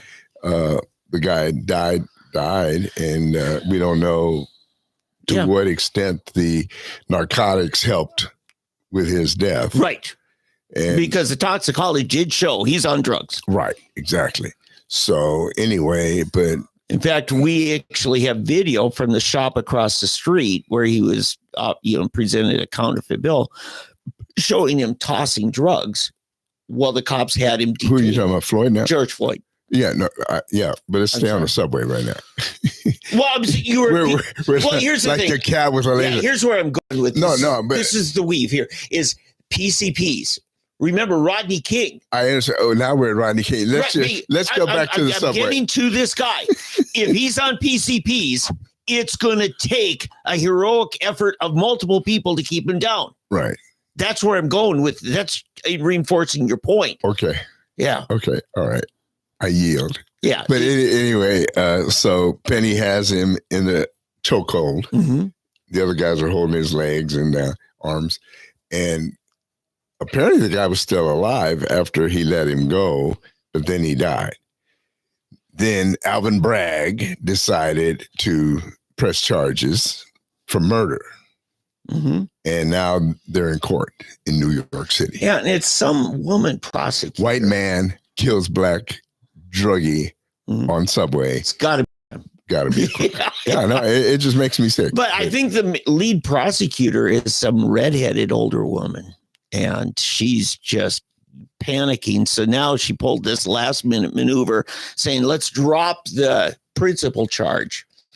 And yeah, but apparently from what I'm reading and hearing, she, I think, is not so keen on necessarily following through, but Alvin Bragg wants to make Well, yeah, she works for Bragg. Right, she works for Bragg, and I think Bragg is the one who's pushing this. Yeah, but Bragg is not actually in the courtroom. No. But she has to run everything through him, and he's probably saying, "No, you keep it. We want this guy." It's essentially a neglect. He could give her. He could say, "Okay, let it go." Yeah, it's a negligence is what they're trying to finally get him on, which could bring 3 years maximum sentence. Exactly. And that's the negligent. Now, this is what I think in Chauvin, the George Floyd thing. I do believe he was negligent, and the video shows that. Yeah, what's stupid about that situation is that him riding on his neck with his knee. And the way he's looking at the camera, smiling while he's like almost rocking on his neck. Well, I don't think it was the first 3 or 4 minutes that I have a problem with. It's that even when he was passed out, there was no call for medical attention. And that's where Chauvin, I think, is culpable for negligence. Well, yeah, but I don't think, to be honest with you, I don't think that it was just uncalled for, period. Yeah. He had, how many other officers were there? Oh, yeah. Well, there were a bunch of trainees under him. Well, yeah, okay. I mean, there were men. Yeah, they were in uniform. They were handcuffed the guy, lay him on the ground. George, be still. Mm-hmm. I can't breathe. Okay, hold on. Ambulance is on its way. You want to sit up? Mm-hmm. You want us to flip you over? What do you want us to do? You don't want to be in the ambulance. Will you calm down if we sit you up? Mm-hmm. Will you calm down if we stand you up? Mm-hmm. We got 4 guys here. You know, what makes the American police force look so bad all the time is when you see these videos of British bobbies, Dutch police. Mm-hmm. There's a video I saw about a year or 2 ago. The guy has a machete that's about 2.5 feet long, and he's swinging it. And you've got about, have you seen it? About there were 6 Dutch with shields. No, they didn't have shields. Oh, and this guy just swinging this thing at these guys. And what they're doing, one at a time, they're going in after him, and he goes after him, and they're waiting till the right time after he goes one, and then one guy jumps in and tackles him, and then the others all jump on him, take his. Yeah, I saw. No guns used, no shot. The Bobbies don't carry guns generally. Well, right? And in Holland, I think they do, but they didn't shoot him. They still took him down, took his his machete away, and I was saying, if he were in Tulsa, he'd have been shot dead. Right. You and I have spoken out on this. Yeah. And we have a lot of friends in law enforcement we respect, but yet we still say the Muskogee wedding shooting. Yeah. You and I both had. You talked to Pat Campbell about that. Right. You know, and here's the most telling thing is even after they lay there unconscious, they don't call for medical. They want them dead. I mean, you saw that the Muskogee video, all 5 bullets went into the guy's back. That means he was running away. Mm-hmm. You know, the narrative you and I don't buy, period. We still respect law enforcement. Yeah. We back them up, you know, and all this. But mistakes are made. Exactly. Just admit you made a mistake. You know, fortunately, I've been inside the police training centers, and I've said it because I helped train them in that. I know they beat up on themselves pretty bad. Mm-hmm. There may be some really sickos. In fact, we heard from Kevin Adams, the attorney for David Ware. He believed that, you know, that was one of the guys that was shot and killed. You know, really had a bad attitude. But for the most part, we build standards, the training standards. You and I say, hey, why don't we do it like England or Holland? Because what I saw in England was a guy with a knife, and he was mentally deranged, but about 4 or 5 cops with shields all of a sudden rushed at once and pressed him and compacted him in their shields and up against the front door of the building. And he was immobilized. And then it was really simple to de-arm him. Yeah, I think there was another video about a year ago, maybe more. Guy, I think it was in Muskogee, came out of a house with a knife or something and shot him dead. Yeah. And it's just sometimes I don't know, Yeah. And then on the other side, you do get police, who are naive or whatever, where you've seen the video of the highway patrol stopping a guy and he's doing this goofy stuff. It's like an old kind of country guy and he's dancing around. He's talking to somebody in the car. It's a pickup and the highway patrolman is standing there. And then all of a sudden the guy pulls out an AR-15 and, shoots him dead, shoots the cop. It's all caught on the patrol dash cam. Yeah. And you feel bad and you're wondering, how did you let yourself get into that? Instead of there, you should have told him, please come walk slowly this way. Yep. Walk slowly this way. Cause there was somebody else in the car, Yep. And so you feel bad. So it goes both ways. Yep. And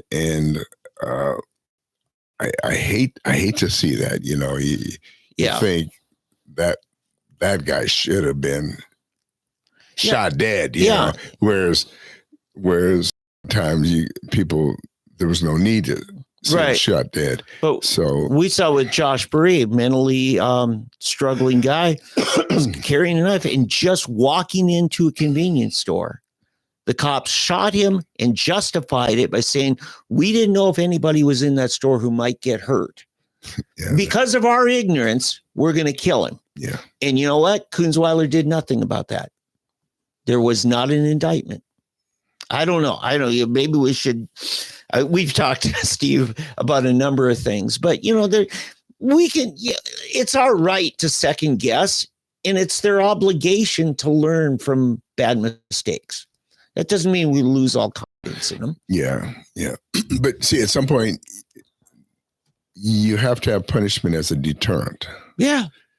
And the Shelby case, I think, would have been a clear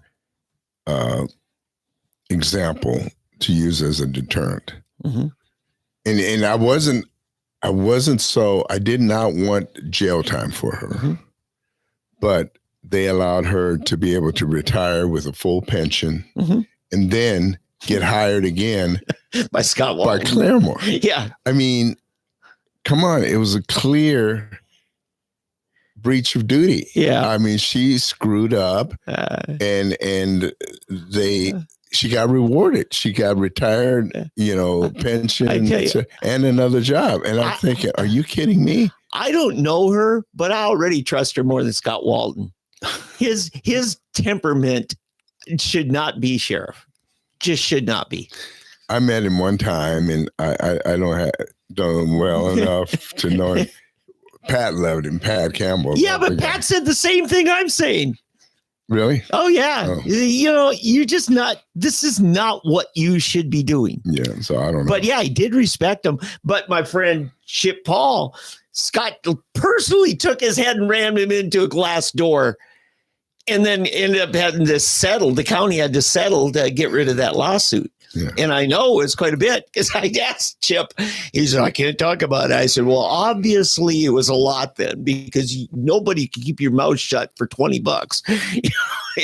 Well, until I'm proven wrong, I would say that we're very fortunate to have a good sheriff in our town. I am just every day. Vic Regalado is a good man. Every day I just admire the guy more. And I started out not supporting him. I still think he made a wrong move going with Fount Holland's consulting services. And that was just my prejudice against him. You mean against Fount Holland?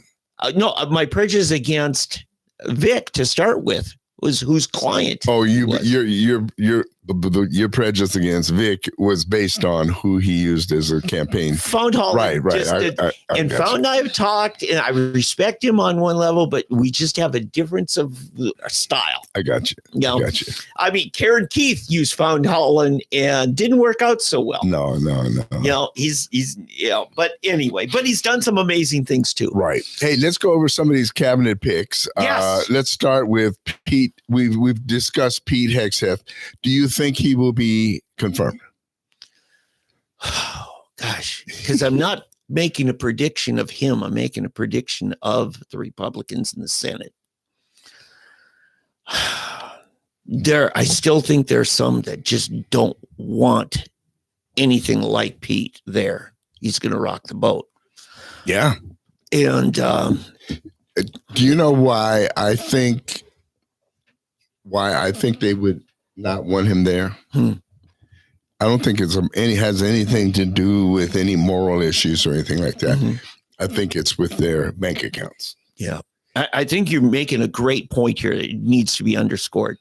His fitness isn't about any morality clause. That's just the distraction. Right. It has nothing to do with that. Right. I'm glad you made that point. Right. Because I think he would come in and fire people and go through the books and find out about these contracts that are being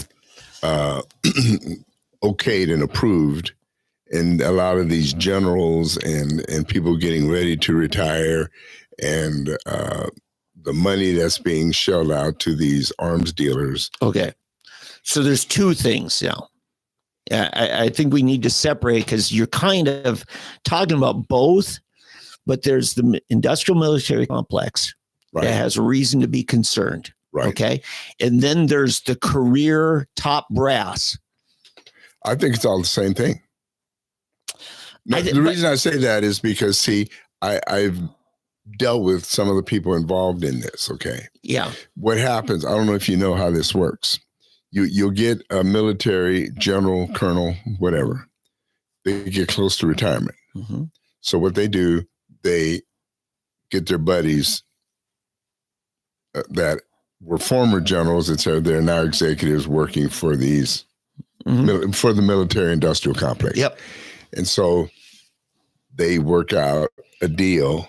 Golden hammock. What do you need? Yeah. What do you need? Mm-hmm. You know, we need this, and this. Mm-hmm. And so then they put in the request on the budget. Mm-hmm. Actually, they let them write the budget, then they take it and present it. So you've got them working hand in hand. It's like while they're still in the military, they are already working for these. So then they approve it, and then what they do, they retire, and they've got a job waiting for them. Yeah, the golden hammock. They buy a golden hammock. Right. Oh, with our tax dollars. And so there's that. But no, there's something separate that. There's the woke bunch that took over the Pentagon. And it's an ideology thing. Milley was a big part of it. He was very much part of the face of it.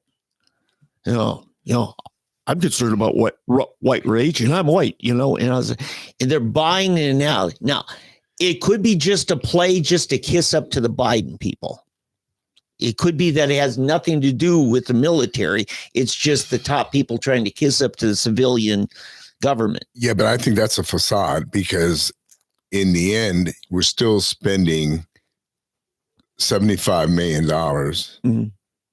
or $1 billion for Ukraine in armaments and so forth. Yeah, but when you look at the free transgender sex change operations, remember what you said about homosexuals largely going into HR for career paths? See, I think those are two different issues. I think that's a look over here so you don't see what's going on over here. Well, right, but what I am saying is Pete's got to battle that bunch too. Well, yeah. Oh, no, I know he does. But I think the bigger battle is where the money is. I would agree with that. Yeah. But I do say there is, separate from that, if that didn't exist, you still have this woke ideology, gay agenda. Oh no, that's true. And I think that's an easier one. Strangely, I think that's an easier one for him to overcome than the money. Money, for some reason in Washington, the green usurps pink. Yeah. Now the industrial complex thing is something that's unique to the military, but it's also unique to the pharmaceutical industrial complex in the medical agencies. Right. But right now we're dealing with Pete Hegseth. Yeah. So that's what he is battling. And he would knock out a lot of the foreign spending to see, in a sense, they shouldn't worry about it because the money that they would bring back home, he would spend it on rebuilding our own military. Yeah. That's what he should spend it on. But then your people come into play because then he's got to fight. Well, you're gay people. your homosexual military complex. No, that group, the gay, lesbian, LGBT plus community will come into play fighting him because he's going to try to clean house there and restore some order there. It's like, we don't care what your sexual orientation is necessarily, probably is. We don't necessarily care what your sexual orientation is if you do your job. But we don't want you wearing dresses. We're not going to be doing these ads about Heather's two mommies, one serving in the military, et cetera, et cetera. Yeah, and, but you can have drag queen apparel down at the PX.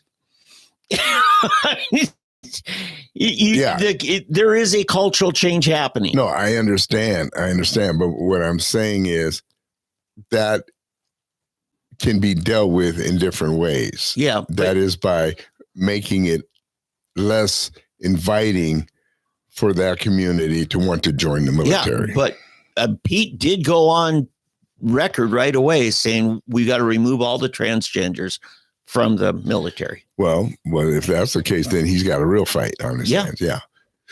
And to be honest, really, I think he's probably right because, I mean, come on.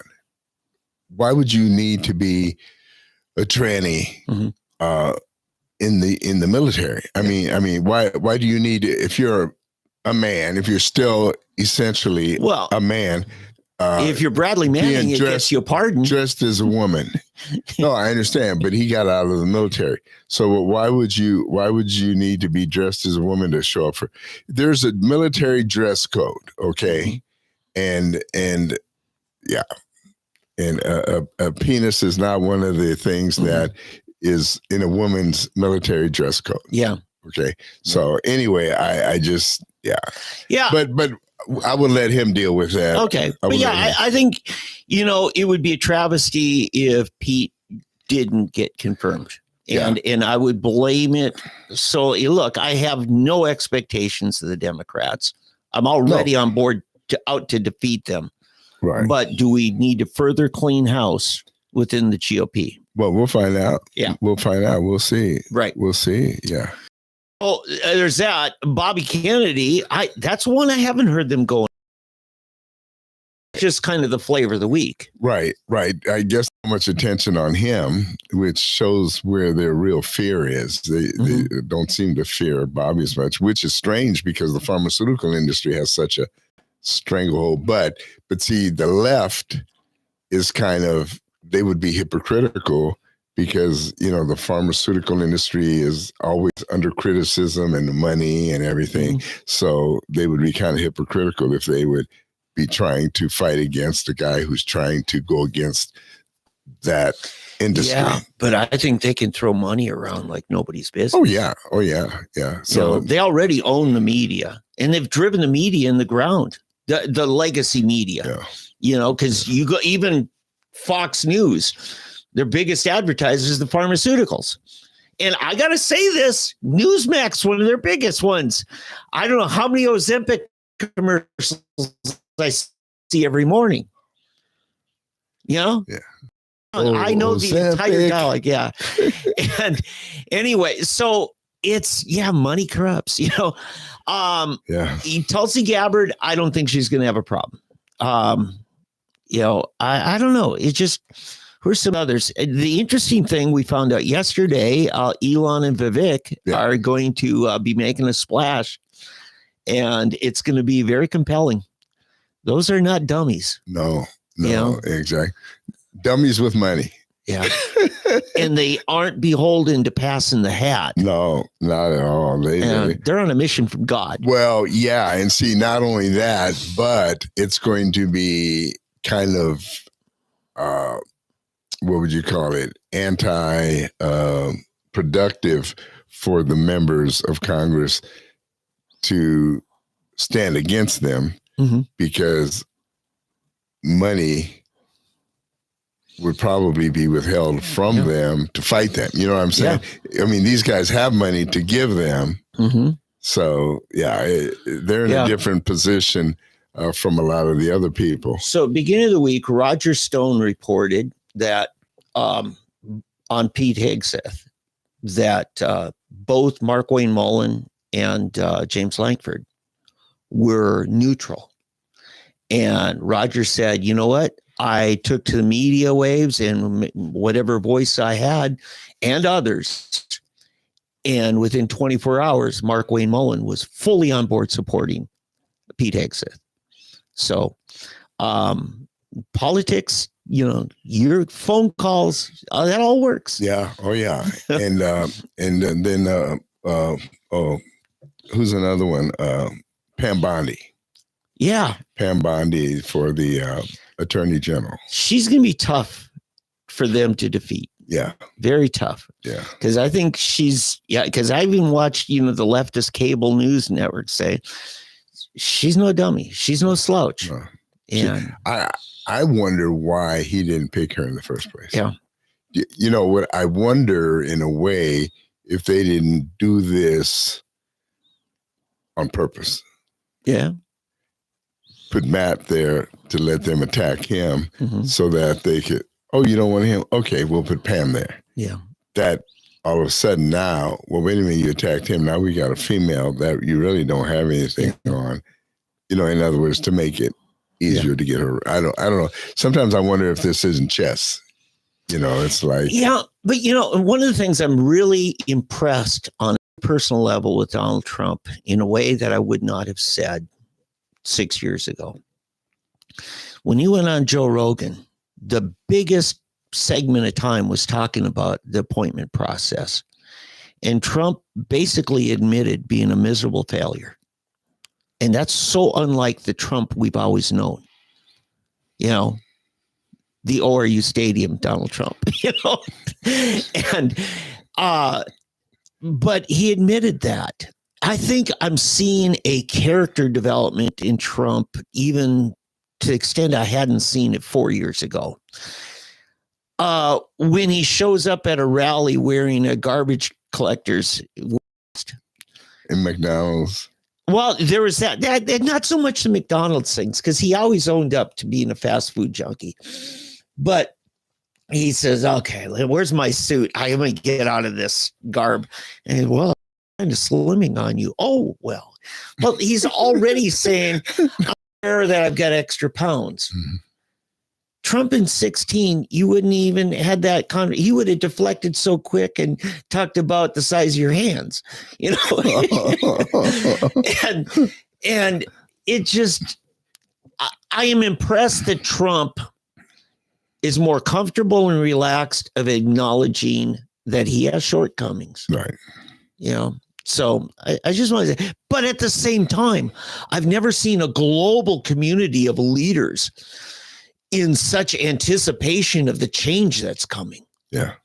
I mean, we got to talk about, what's going to happen to the Ukraine and Russian war here. Yeah. Because he was promising, he says, I think I can fix this before I even take the oath of office. Right. And you and I, in our last podcast, just before we took our holiday hiatus, I spelled out to you what I thought would work. And I think for Trump to be able to tell Putin, I really don't think this NATO thing fits the U.S. needs for national security. It doesn't. Yeah. And, and you grew up as a NATO kid, right? I mean, your dad was at a NATO base, so in part of that massive expenditure we had every year in personnel in European bases. You and I talked about scaling it down to more strategic bases for early strike. Yeah. See, here's what's weird. If we really wanted to secure Ukraine and Hungary, all those countries, all we have to do is move our bases, which I think we should do, move them from Germany, France, Belgium, Holland to Poland, Slovenia, Latvia, Hungary, the old Czech Republic. So moving into the Warsaw Pact properties. Right. Yeah. But because see, they're already a part of that. They're NATO. Right. Yeah. So we have every right to do that. Is Latvia NATO? I don't know about that, but that's a minor thing. Right. But anyway, so then and now we're right there. Ukraine doesn't have to be. Yeah, but see, and that's assuming that we believe the same narrative that we had in 1946. See, no. But see, here's why I would do it. Mm-hmm. I would do this if Germany and them are so worried and think we need that protection. They need protection, whatever. Then, okay, we're going to take all of our bases in Germany and we're going to move them to Poland. Yeah. France, okay, we're going to move yours into Czech Republic. Oh, so you don't get the cash, cash infusion. Yeah. Bingo. Now you're going on this. Right. Okay. So now we're going to find out, are you really worried about those countries? Yeah. Or are you worried about the loss of your there you go money that we've been pumping into you all these years? Yeah. Because what's the guy's name? Our friend in Hungary. I forget the guy's name. Orban. Or Viktor Orban. Is staunchly anti-EU as he is. His country gets the most EU funding per capita. He doesn't want that to go away. Because they really need the infusion in their economy. Yeah. He's no fool. So you kind of want it both ways. Is the problem. And I think that's when Trump was speaking to what's her name, Germany, this headed woman, not Merkel. Yeah, Merkel, when he was talking to her when back, she was still there, 7 years ago, and he just said, "Well, you're not paying your commitment that you signed in writing. Was it 3% of your GNP?" And she says, "Yeah, that's what's bothering me is you're, making it known that we're not keeping our word." She didn't like that. Don't talk about that. No. Yeah. It's like when your wife puts on 30 pounds, says, "Don't talk about my weight." Right. And because embarrassed. Well, that's the thing. Trump embarrassed him. Right. But I just think that it would be a huge win for Russia and for Putin himself if he could say, "You know what? I convinced the United States leadership that a treaty that was designed for reality 80 years ago when the enemy was Germany is not fit for this century." And it doesn't, and the person getting screwed over the most is the United States. Oh, yeah, sure. And if you could scale back and say, "Hey, I'm not worried about your, early strike, rapid mobilization things. It's your land troops, because they look a lot like the land troops that Hitler invaded Stalingrad with, Yeah. And so, and I just think it would make Putin be able to declare victory. But the other thing you got to deal with, Lavrov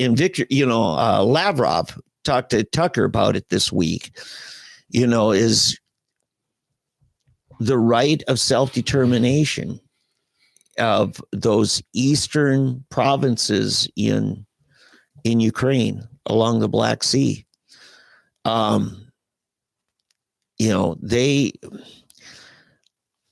I think they've got to become their own entity in order for everybody to be happy, and their own right to establish treaties with whoever they want. Right. No, I agree.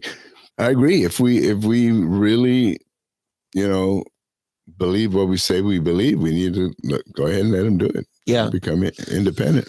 Because Lavrov. And then we'll see. I mean, we'll see. Are the Russians lying, or are they legit want to let them be independent? I think at this point, I think the Russian people and Putin would just be able to say, we backed off NATO and they reorganize. Yes, there is a successor to them, but it's not the NATO that it was. It was such a deep right. And see, the thing about the Donbass is that is very rich in a lot of things. Oh, yeah. Agriculture, minerals, and everything. And so as long as they have access to trade with them like everybody else does, then they should be happy. And we should be happy if we can trade with them as well. The winner wins, Yeah. And, the secret's out. I realized I was susceptible to a lot of the propaganda in 2014. In the overthrow. And I realized it was our own CIA that was spinning a tale. And it was Obama.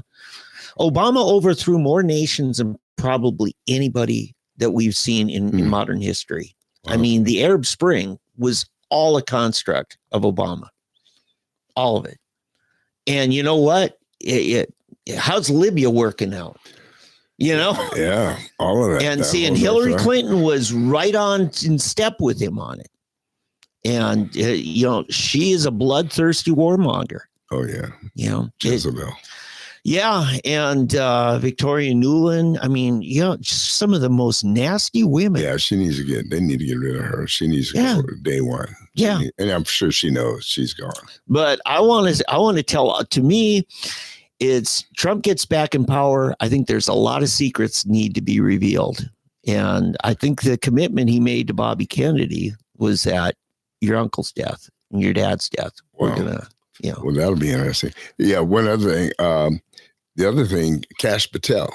Yeah. That's going to be an interesting one. Yeah. He wants to basically gut the FBI and other. He wants to reassign almost all of the DC offices. Yep. Go solve real crimes. And what do they have? 2,000 people in that building? In the FBI, yeah. I think there's 2,000 people there, and they might need 200. Yeah. Can you imagine 1,800 people? Now you wonder fire half and then send the others into the field office. Well, they had to have enough people for that, January 6th infiltration. Oh yeah, to infiltrate. Yeah. Because and I've seen this kind of thing happen. FBI, when they're going after something, and a lot of times it has nothing to do with statutory law. Mm-hmm. It's perceived political enemies of the administration. When I first left Bible college, graduated, and I was associate pastor, the senior pastor, and I were talking, he said for a while he worked for the Federal Reserve. And he said, in order to get that job, this is right out of high school, they used young guys, fit guys. He's a former high school football player, to do most of their transferring of significant amounts of money, but doing it incognito. And he had no idea. He said the package always said canceled checks, but they weren't canceled checks. But when he went in for his final interview, they showed him, said, you were seen at this Klan rally. Tell us about the Klan rally you were at. The FBI had taken every license plate down. That tells me in the 70s, they were trying to destroy the Klan, which is constitutionally protected so long as they're not inciting violence. I mean, we do have a freedom of association. But the FBI, that was part of the deal. Ralph Shorty, the guy you didn't go to jail because, he had an underage guy in the room with smoking marijuana as a state senator. The Moore police so screwed that up, he was going to walk, but the FBI said, oh, we've got this 8-year-old record of him with kiddie porn. Well, what were they doing with it for 8 years? They were hanging on to it. It's just like the 900 FBI files in the White House basement. They're hanging on to dirt. If they see you as up and coming, they're going to get dirt on you. If they can't find dirt, they will set you up. They will find some way to compromise you, and then they own you. And the FBI is part of the deep state that can take down any presidency they want. They tried to take down Trump. If Trump wasn't so clean, he had been long gone. Mm-hmm. It just blows my mind how squeaky clean Trump is. I know it is funny. It is funny that alone should be a testimony to. He's squeakier clean than Mitt Romney. I'm morbid.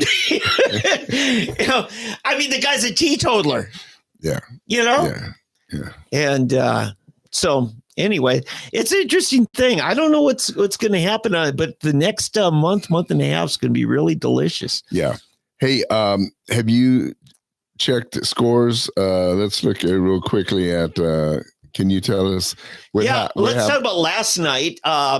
One of my favorite underdog teams for last house on UNLV. I really wouldn't call them underdogs anymore. No, I like Boise State. I've always liked Boise State. Well, what was the pick on? They were Mountain West. What was the successor to before WAC? The WAC? The WAC, yeah. Western Athletic. And then, but they're so good. Remember, they could never get in the big bowl because of their strength of schedule, because none of the big teams would play them. And finally, they were afraid. Finally, a coach by the name of Bob Stoops says, yeah, we'll take you on here in Norman. And Boise came down. His last words. And got beat. Boise came down and beat OU. And OU was a good team. Chuck. Yeah. Arizona State 45, Iowa State 19. 45-19. It was close in the beginning. Yeah. And then Arizona State just blew them away. What? 45-19. Okay. Arizona State is good, people. Okay. If you listen to our podcast back in July and August, forget what we said about Arizona State. Because I think we both picked them to be in the bottom 5. Yeah. That is amazing. They have this running back. I don't know how he did. I haven't read it, but let me. Early on. Scatterboo. Yes. What a name. Yeah. Scatterboo. Let's see, what is Scatterboo? No, he had a couple breakout runs in the first series. Hundreds. Jeez. Scatterboo. He will be a high draft choice. Let me tell you that. That is crazy. Unbelievable. It's a final now, 45-19. Yep. Oh, my goodness. I think that's the only. Let's see. Georgia and Texas play today at 3 p.m. Yeah. PSU, Penn State. Against Oregon State. That's tonight. That will be interesting. Yeah. I'm pulling for Georgia, of course. Mm-hmm. How about you? Wait, Georgia's against who? Texas. Oh, that's right. Yeah. And I'll just tell you who all I'm rooting for. I'm rooting for Georgia, Penn State, SMU. They're a surprise. Can you first year in the ACC, 11-1. I thought it was charity CC agreed to take them. I wish the Big 12 had taken them, but to reestablish the old Southwest Conference, it really would have been. Yeah. But TCU wouldn't have liked that, sharing that market, Army beat Tulane pretty handily.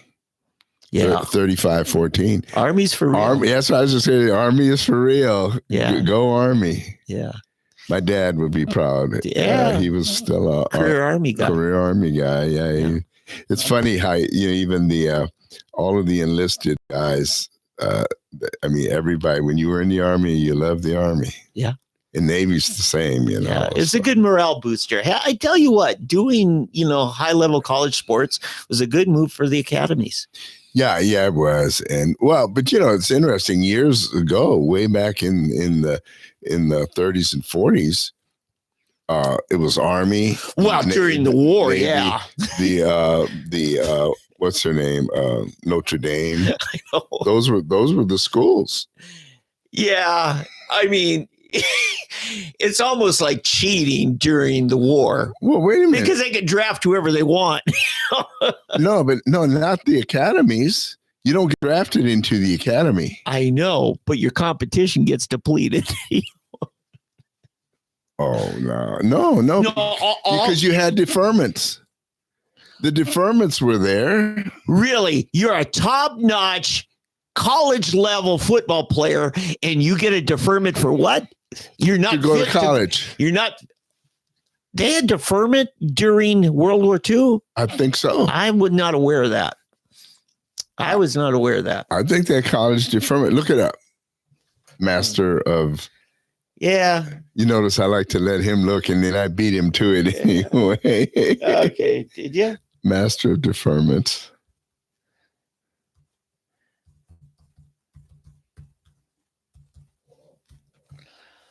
College deferment, World War II.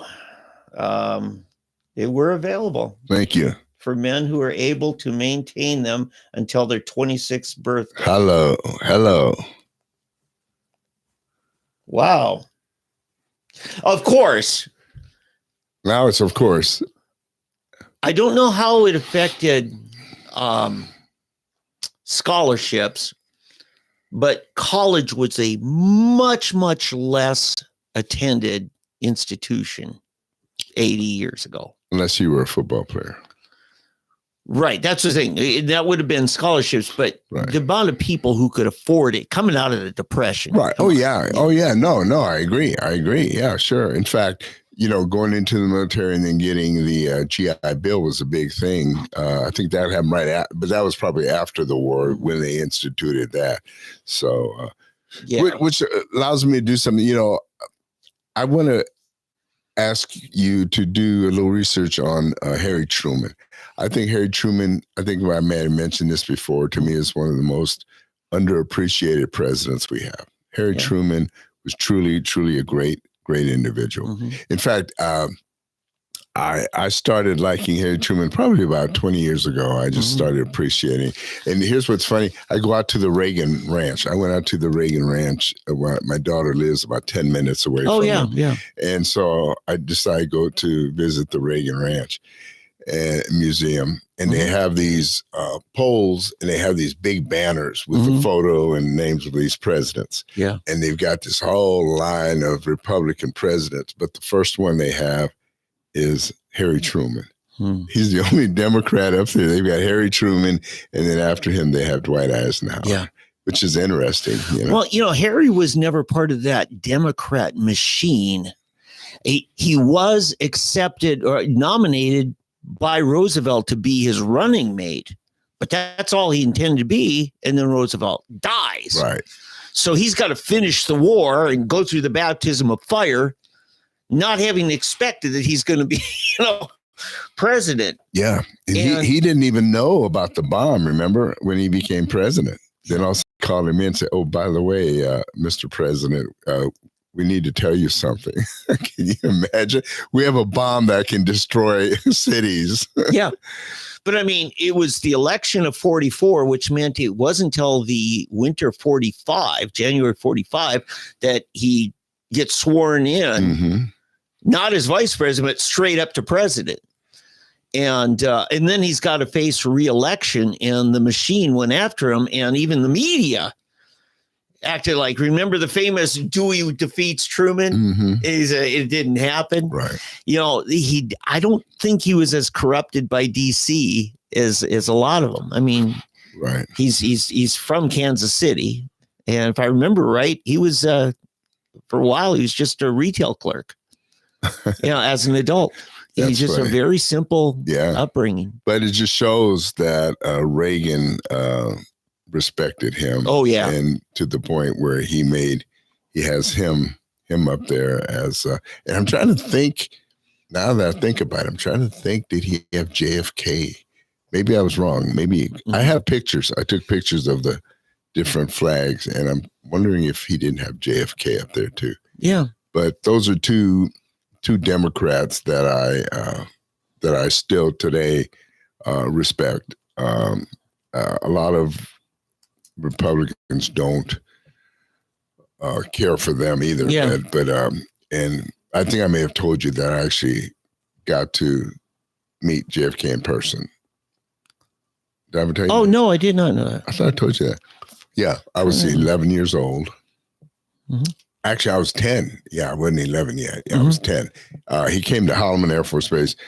He was going to El Paso. Oh, gotcha. Yeah. But what they did, he and Johnson flew into Holloman Air Force Base in New Mexico. Okay. And so I rode my bike there. I got there early. Mm-hmm. And it was funny because it's just, the rope line. It was just similar. One piece of rope. Yeah. was all it was. Mm-hmm. And Lyndon Johnson came first, and his plane pulls up, and then he steps down and he walks down the rope line. I got to shake his hand. Yeah. And then JFK came about 30 minutes later. Johnson got into his limo and they took off. And then here comes the Air Force One. And then Kennedy gets out and they're walking down the line. Yeah. And what? Now, I didn't get to shake his hand. He was about 10 feet away. But I remember he looked at me. I looked and I'm all excited. Yeah. And he winked at me. Yeah, okay. I'll never forget it. His hair, wind was blowing in his hair, and he looked at me, smiled, and winked at me. Yeah. And, and my mother, what made me so upset, I got home, my mom, they came later. Yeah. After me. They didn't get to meet Johnson, but they were down on that other end. Mm-hmm. And so she's up there, she's shaking his hand. Nazi woman. but she gets to shake his hand, but I got the wink and the smile, Oh, yeah. And then he got about, like I said, 10 feet. And then he had to turn around because the limo was there. And then they turned around, got in it, and boom, and it took off for El Paso. But I'll never forget it. But I guess I was 10 years old because it was in June and I turned 11 in July. But see, all I got was a pinch on the cheek from Humphrey. A pinch on the cheek. First, I met him 3 times. Well, it's a pinch on the cheek. Well, Muriel first sees me, his wife. Mm-hmm. Yeah. And, and I was a freak, bright carrot top, red hair, right? You used to have? Oh, yeah. Oh, right. Yeah, very red. And freckles like crazy. I was like, I think it was 6 or 7. And Muriel says, Hubert, come shake this little boy's hand, and he comes over and he pinches my cheek really hard. He says, and I forget what he said, but I just remember my cheek hurt really bad. I was mad. If you start crying. I hated when people, just think that they have the right to grab me like that. So what? I got this round face with all these freckles on it, Yeah. But and I met him a couple other times and stuff. But it's interesting. I got to meet 2 presidents in one day. That's amazing. Johnson too. Yeah. Johnson, like I said, I actually got to shake his hand. Yeah. And, but to me, the wink and the smile from JFK would be more special. That's personal. That was. But, there was something about the guy. Seriously, it was unbelievable. It was almost hypnotic the way when he looked at me. Eyes locked, and he smiled and then winked at me. I said, wow. Yeah. It was almost just unbelievable. A lifetime worth of thing, All these years later, you remember it. Oh, yeah. Hey, I have to say, there's this thing going viral here. It's Trump. You have to look this up, or if you haven't seen it by the time you watch this, but Trump and Macron shaking hands. Oh, I saw it live. Oh, you saw it? Yeah. Where they're trying to, it's like they're wrestling. That was at the top of the steps. First, they do this pose at the bottom of the steps. And evidently that's when Trump thought the picture was supposed to be. But then before they go in, Macron stops him and says, we got to do a photo here. And it was really strange the way it elbow up. It's almost like the arm wrestling kind of thing. It's the most awkward thing I've seen. Instead of just, I mean, he and Vladimir don't do that. He and Vladimir, even Rocket Man, they just shake hands. But this thing. Yeah, I watched the whole body language. Newsmax showed it live as he's walking, getting out of the car, the whole thing. And it just didn't, it seemed like there's something uncomfortable about it. They don't like each other. Yeah. I mean, bottom line, they just don't like each other. Well, Macron flew to Mar-a-Lago to visit him. Right. And I think it meant a lot. Macron's, his party's on the ropes. Fact is, he's so unpopular right now. Marine Le Pen could take over. Yeah, but how come she can never win? She never seems to pull it off. She finally this time has the far left parties working with. Now, whether or not they stay with her, because that's what happened is she got double crossed last time. Mm-hmm. And in the runoff, they switched against her. Yeah, see. And so, but sounds like left. Yeah. It's they want to be the spoiler. Yeah. And you know what? That's part of the problem with French politics. Yeah. Everybody's for themselves. I agree. Hey, I got on the football thing. We did the update, but I want to hear what are your thoughts on who should get the Heisman Award this year? Well, I think what's his name from Colorado? Was it Tucker? No. Oh, what is his name? It's terrible. I'm thinking he should get the Heisman. I don't even know his name. Oh, by the way, big news. Did we talk about it? Go ahead. Gundy? Did we discuss that already? No. Gundy is gone. No. Oh, yeah. Oh, man. I thought we started the show with that. Mike Gundy is no longer the head coach at Oklahoma State. Mike Gundy has been fired or let go, but he expected it. It's been expected. But, yeah, you look at Travis Hunter. Travis Hunter is who you're thinking of. Yep. From Colorado. He plays two ways. He will be the first two-way defensive back to receive the Heisman. What's his name from Michigan? He played for the Raiders and Green Bay Packers. I can't think of his name now. He's a commentator. Mm-hmm. But yeah, to me, hands down, it should be Travis Hunter. The only other person that should be and maybe in the running and will be is the kid from Boise State, the running back. Ashton Gentry. Right. He was amazing last night. And poise, he's just a likable guy. How many yards did he get last night? Oh, I forget. I actually didn't. 300 again or something. Yeah, it was amazing. You just mentioned the top odds right now, according to FanDuel, I think. Mm-hmm. Yeah. Travis Hunter's in the lead. And then Ashton Gentry, Boise State. Third is Dylan Gabriel, the former OU quarterback who went to Oregon. Yeah, he won't get it. Finishes last. He's good. Yeah, you know why he won't get it? Why? He's white. Oh, there we go. And then actually Curtis Rourke from Indiana. Indiana had a breakout year. They did. A lot of people think they got robbed because of the tiebreaker system in the Big Ten. Big Ten has controversy. And it all comes down to Ohio State, their one loss, by more than Penn State's one loss to Ohio State. And see, they never played Penn State, but Penn State beats them without playing them. Now, if it had been a three-way tiebreaker, then Iowa State, because the rules change on a three-way tiebreaker, Indiana would be playing for the championship today if it had been three-way. So the Big Ten still has controversy about tiebreakers.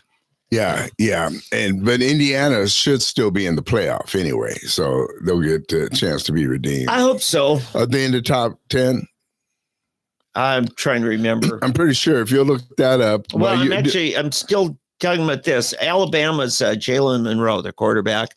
He's also in the running. Yeah, and Shadur Sanders is also in the running, but a long shot. Yeah. So those are your top, 6 or 7? Yeah. Anyway, it'll either be the running back from Boise State or Travis Hunter.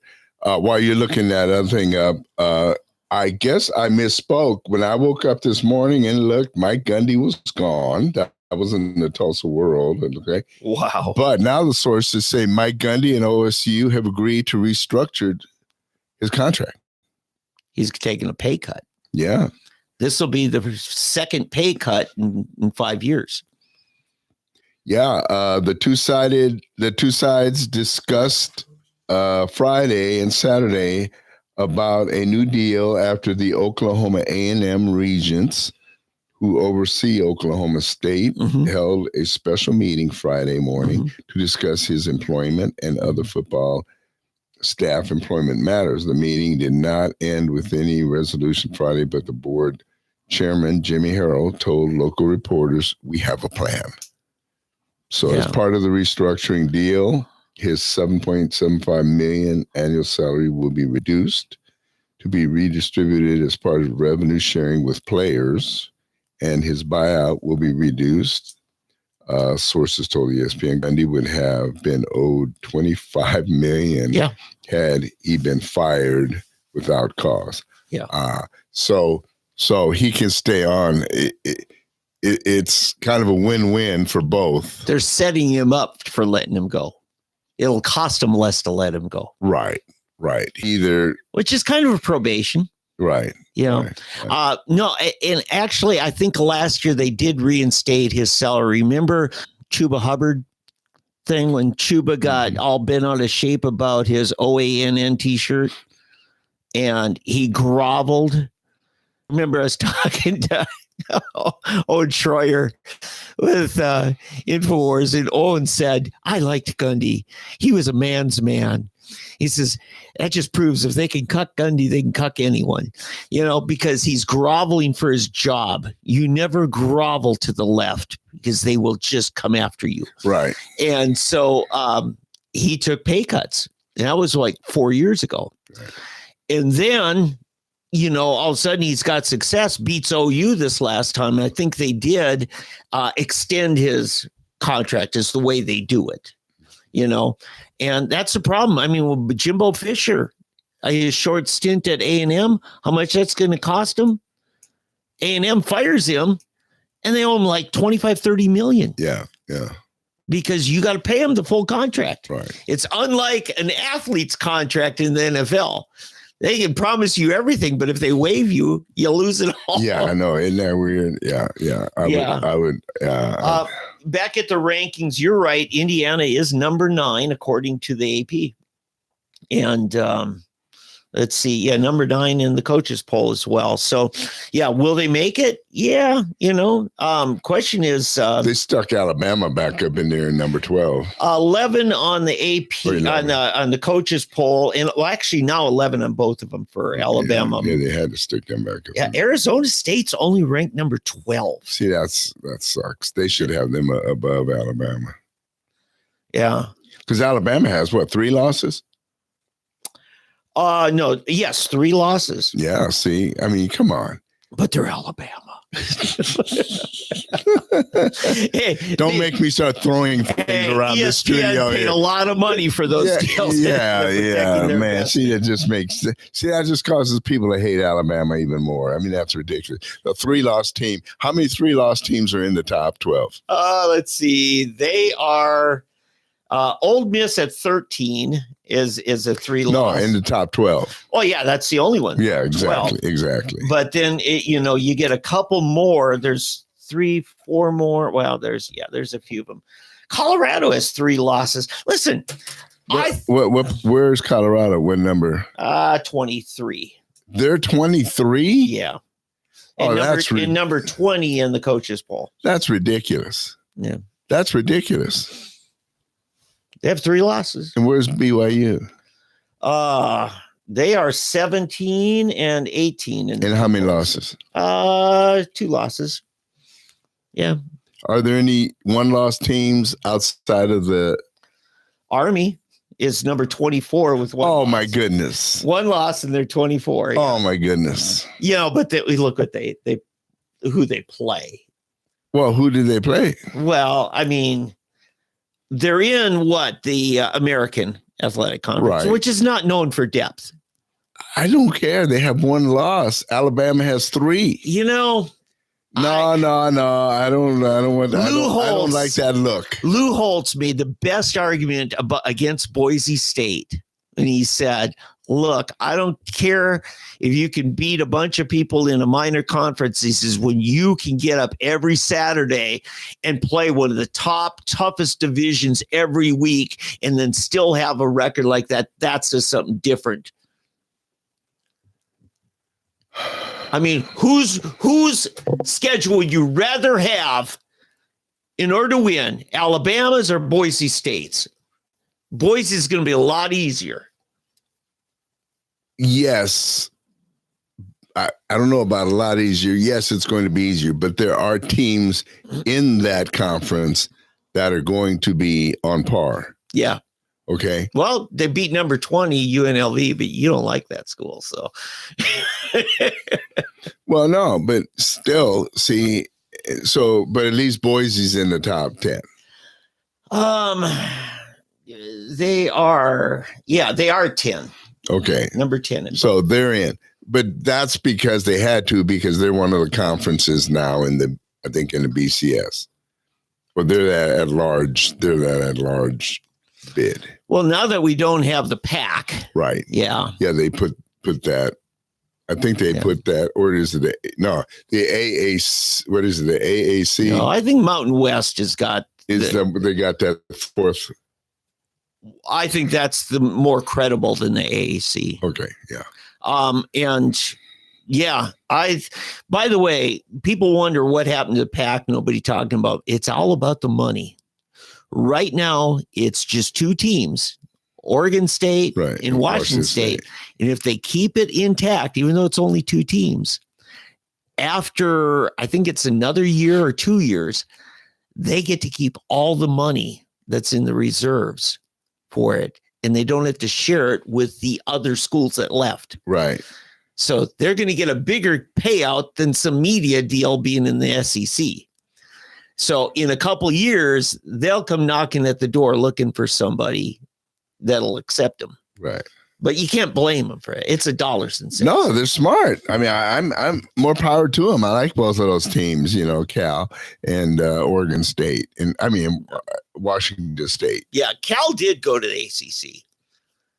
Oh, Cal did. That's right. Yeah. I thought I saw that. Yeah. So it's that's right. So it's Washington State and Oregon State, right? Now, the conference that you and I last year were talking about is on the way out. So was the ACC, because they were going to lose Florida State. Florida State, if there's any team that could rival Oklahoma State for sucking, it'd be Florida State. Isn't that weird? In 1 year? Because last year, remember, they were up for the national championship. They were vying for one of the big bowls last year. Remember, then their quarterback got injured. Right. And then they played Georgia. Right. But most of the team left. Right. Exactly. Right. Wouldn't play in the bowl. Yeah. It was really an insult to Georgia. I never thought that highly of Georgia until starting to listen to you, some of your reasons why you respect them. And I do. In Boise, I have a lot more respect than it. And just as a Christian, hearing the coach at Boise State talking about his faith and really, not trying to be in your face about it, but giving you a sense of, hey, these are my values. And that sells in Idaho. Yeah. Oh, yeah. It really does. Yeah, it does. So anyway, that's the state of the USFL, which I think is unsustainable because I think the NIL thing, I tell you. USCFL. What does that mean? United States College Football League. Okay. Let's differentiate from the USFL, which is the defunct. Oh, I'm sorry. I meant the NCFL. Okay. The NCFL. That's a collegiate football league. Okay. The NCFL. In fact, I was talking to a customer the other day about Oklahoma State. He's the former CEO of one Oklahoma. And I said, yeah, he says, I don't think it's sustainable dollars and cents.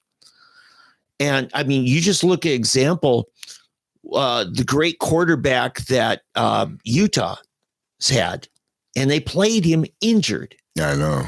In other years, they benched him when he wasn't healthy. And a podcaster with Locked On Big 12 said he suspects that it is the sponsorship money that was counting on him being the starter in order for the influence of his sponsorship money to bring back a return to those investors. See, when you and I are asked to donate money to the scholarship fund for, we don't get anything returned for that. Right. But if you're a big major corporation, you sign a deal, a 7-figure deal, you want a return on that. Yeah. You want sponsorship. If you got the Deion Sanders family, they're doing commercials for you, selling chicken or whatever, and that's part of what you get. Why do you have to pick chicken? Yeah. Well, KFC is one of the big money deals that they got. It is? Yeah. Okay, I know Deion's doing the Aflac commercials. Yeah. He said it was for $20 for a bucket, and Deion said, I wanted it to be 22. Why is that? I won $2. No, because that was his jersey number is 22. So yeah, that's just one of them. And Deion, that's one he does with his boys, because that money goes into his boys. Right. They have you've got to give it to him, though. The team has made a major turnaround. I mean, they really improved this year. And if he can get that offensive line, now the problem is Shadur's gone. Yeah, he's going to need a good signing. He's going to get a new, I don't know how. But if you're a top-notch quarterback, college prospect, right now, Colorado is a great option for you. Yeah, it is. Because Deion can get you NIL money. Right. Yeah. If he can get, I'll tell you who I've been following, who I like. They have Baby Mahomes, Nebraska. Oh, the younger brother, is it? No, he's not a young. No, he's just a kid. Is Dylan Raiola? Oh, I thought there was another Mahomes in. No. It's called Dylan. He cut his hair. I mean, he does everything. He picked his number. Okay. And the first game of the year, he walked out and you thought it was Mahomes. They showed him. You couldn't tell the difference. Oh, okay. He has his haircut. He's wearing the same glasses. Oh, my God. Everything. And the colors, they're even red and white. Mm-hmm. And it was the weirdest thing, But it's Nebraska? Yeah. And the guy idolizes Mahomes. But here's the deal. The guy is good.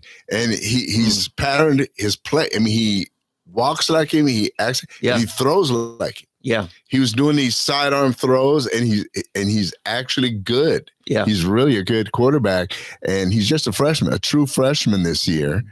And I think he had originally signed with USC, but he ended up going to Nebraska. Yeah. And they did pretty well. So Nebraska's a team to watch here in the next year or two. The coach, Matt Rule, he was at Baylor, and then he went to the NFL. Yep. But I think he may turn Nebraska around finally. If they can have a good recruiting year, they should do well. And apparently Tech, my guns up, Texas Tech, I think they might do well because they had a good recruiting class. I just watched them the other day on the recruiting class. So they were number 3 behind Colorado and TCU. TCU, I don't know. TCU is like A&M. I don't know how they do it every year. Well, I think I do.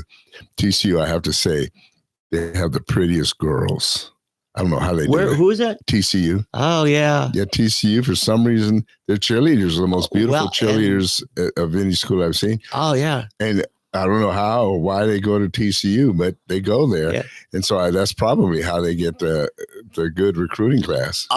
And Steve Largent was on with Bill Maher's Politically Incorrect early on when I'm being politically incorrect, by the way. But and there was some story that week on Politically Incorrect that had to do with some kind of shenanigans going on as a way of recruiting athletes. And Steve Largent says, full disclosure, I was Putnam City North High School and I was recruited at TCU. And he said, the gal that met me to be my, guide for the week, gorgeous. And he said, But, and yeah, they had the whole thing planned out, all the entertainment, party, this, do this. And he said, by the end of the night, it was just a handshake and thanks for visiting.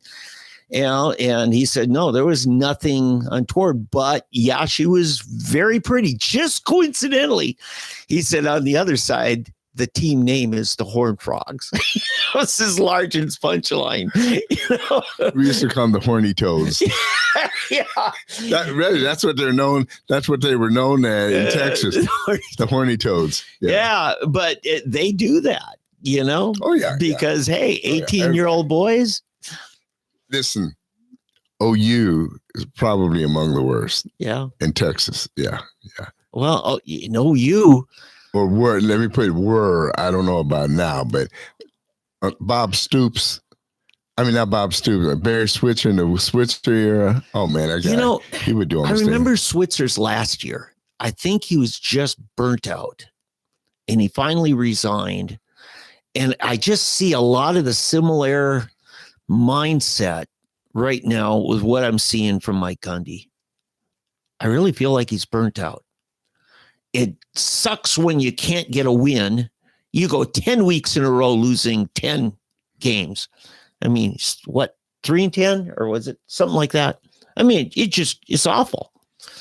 Pat Jones had a year like that where they they lost 10 games and they tied one. And so they had a ceremony. It was Christmas time. And they were going to bury this season record. And they had come in singing the traditional Christmas melody. Oh, 10-1. Oh, 10-1. But he came back and had a better year. And I'm just hoping we haven't seen all that Mike Gundy has. I'll never forget, they used to have Barry come up into the booth when OU was playing their games or whatever. And I can't remember who they were playing, but they'd have Barry come up into the booth for 5 minutes or something, and they were talking about the glory days. And, oh, yeah. And he was saying, yeah, we were great. Yeah, we were doing. He said, if it weren't for the raping something and shooting, I'd still be coaching them. Yeah, there was. Maybe he was cheating or something, raping, cheating, and shooting or something. Yeah, there was a gun charge against an athlete back in the latter 80s. Yeah, I mean, so apparently, I don't know what I can't. I know raping was one and shooting was one. I can't remember what the other. Well, even when he went to Dallas and he's coaching. And they find a gun in his carry-on bag. Oh, yeah. I remember that. Yeah. But Switzer it was not, it was the off-campus, outside of practice. He didn't have control of his kids. Right. And it kind of reminds me, we were talking about UNLV. Tarkanian was so successful because he allowed the bad boys a little more looseness, and he would get some of the greatest athletes who didn't want the Bobby Knight figure controlling him. It's interesting, but you play that dance with the devil. You can, you got to pay him. Yeah. All right. Man. Yeah, we better shut this one down. Hey, everybody. Thank you again. You may or may not know we weren't here last week. Or the week before. Wow, really? Yeah. Oh, almost weren't here today. Yeah. Dave saved the day. I was in California visiting kids for Thanksgiving. Glad to be back. But we have talked about this for years, but we do need to have a Christmas show. Yeah. Maybe we'll do a Christmas show, maybe bring in some special guests, play some special music for you. But anyway, stay tuned, and thank you so much for watching, and hope you'll pass it on. God bless you guys. Take care, okay? All right.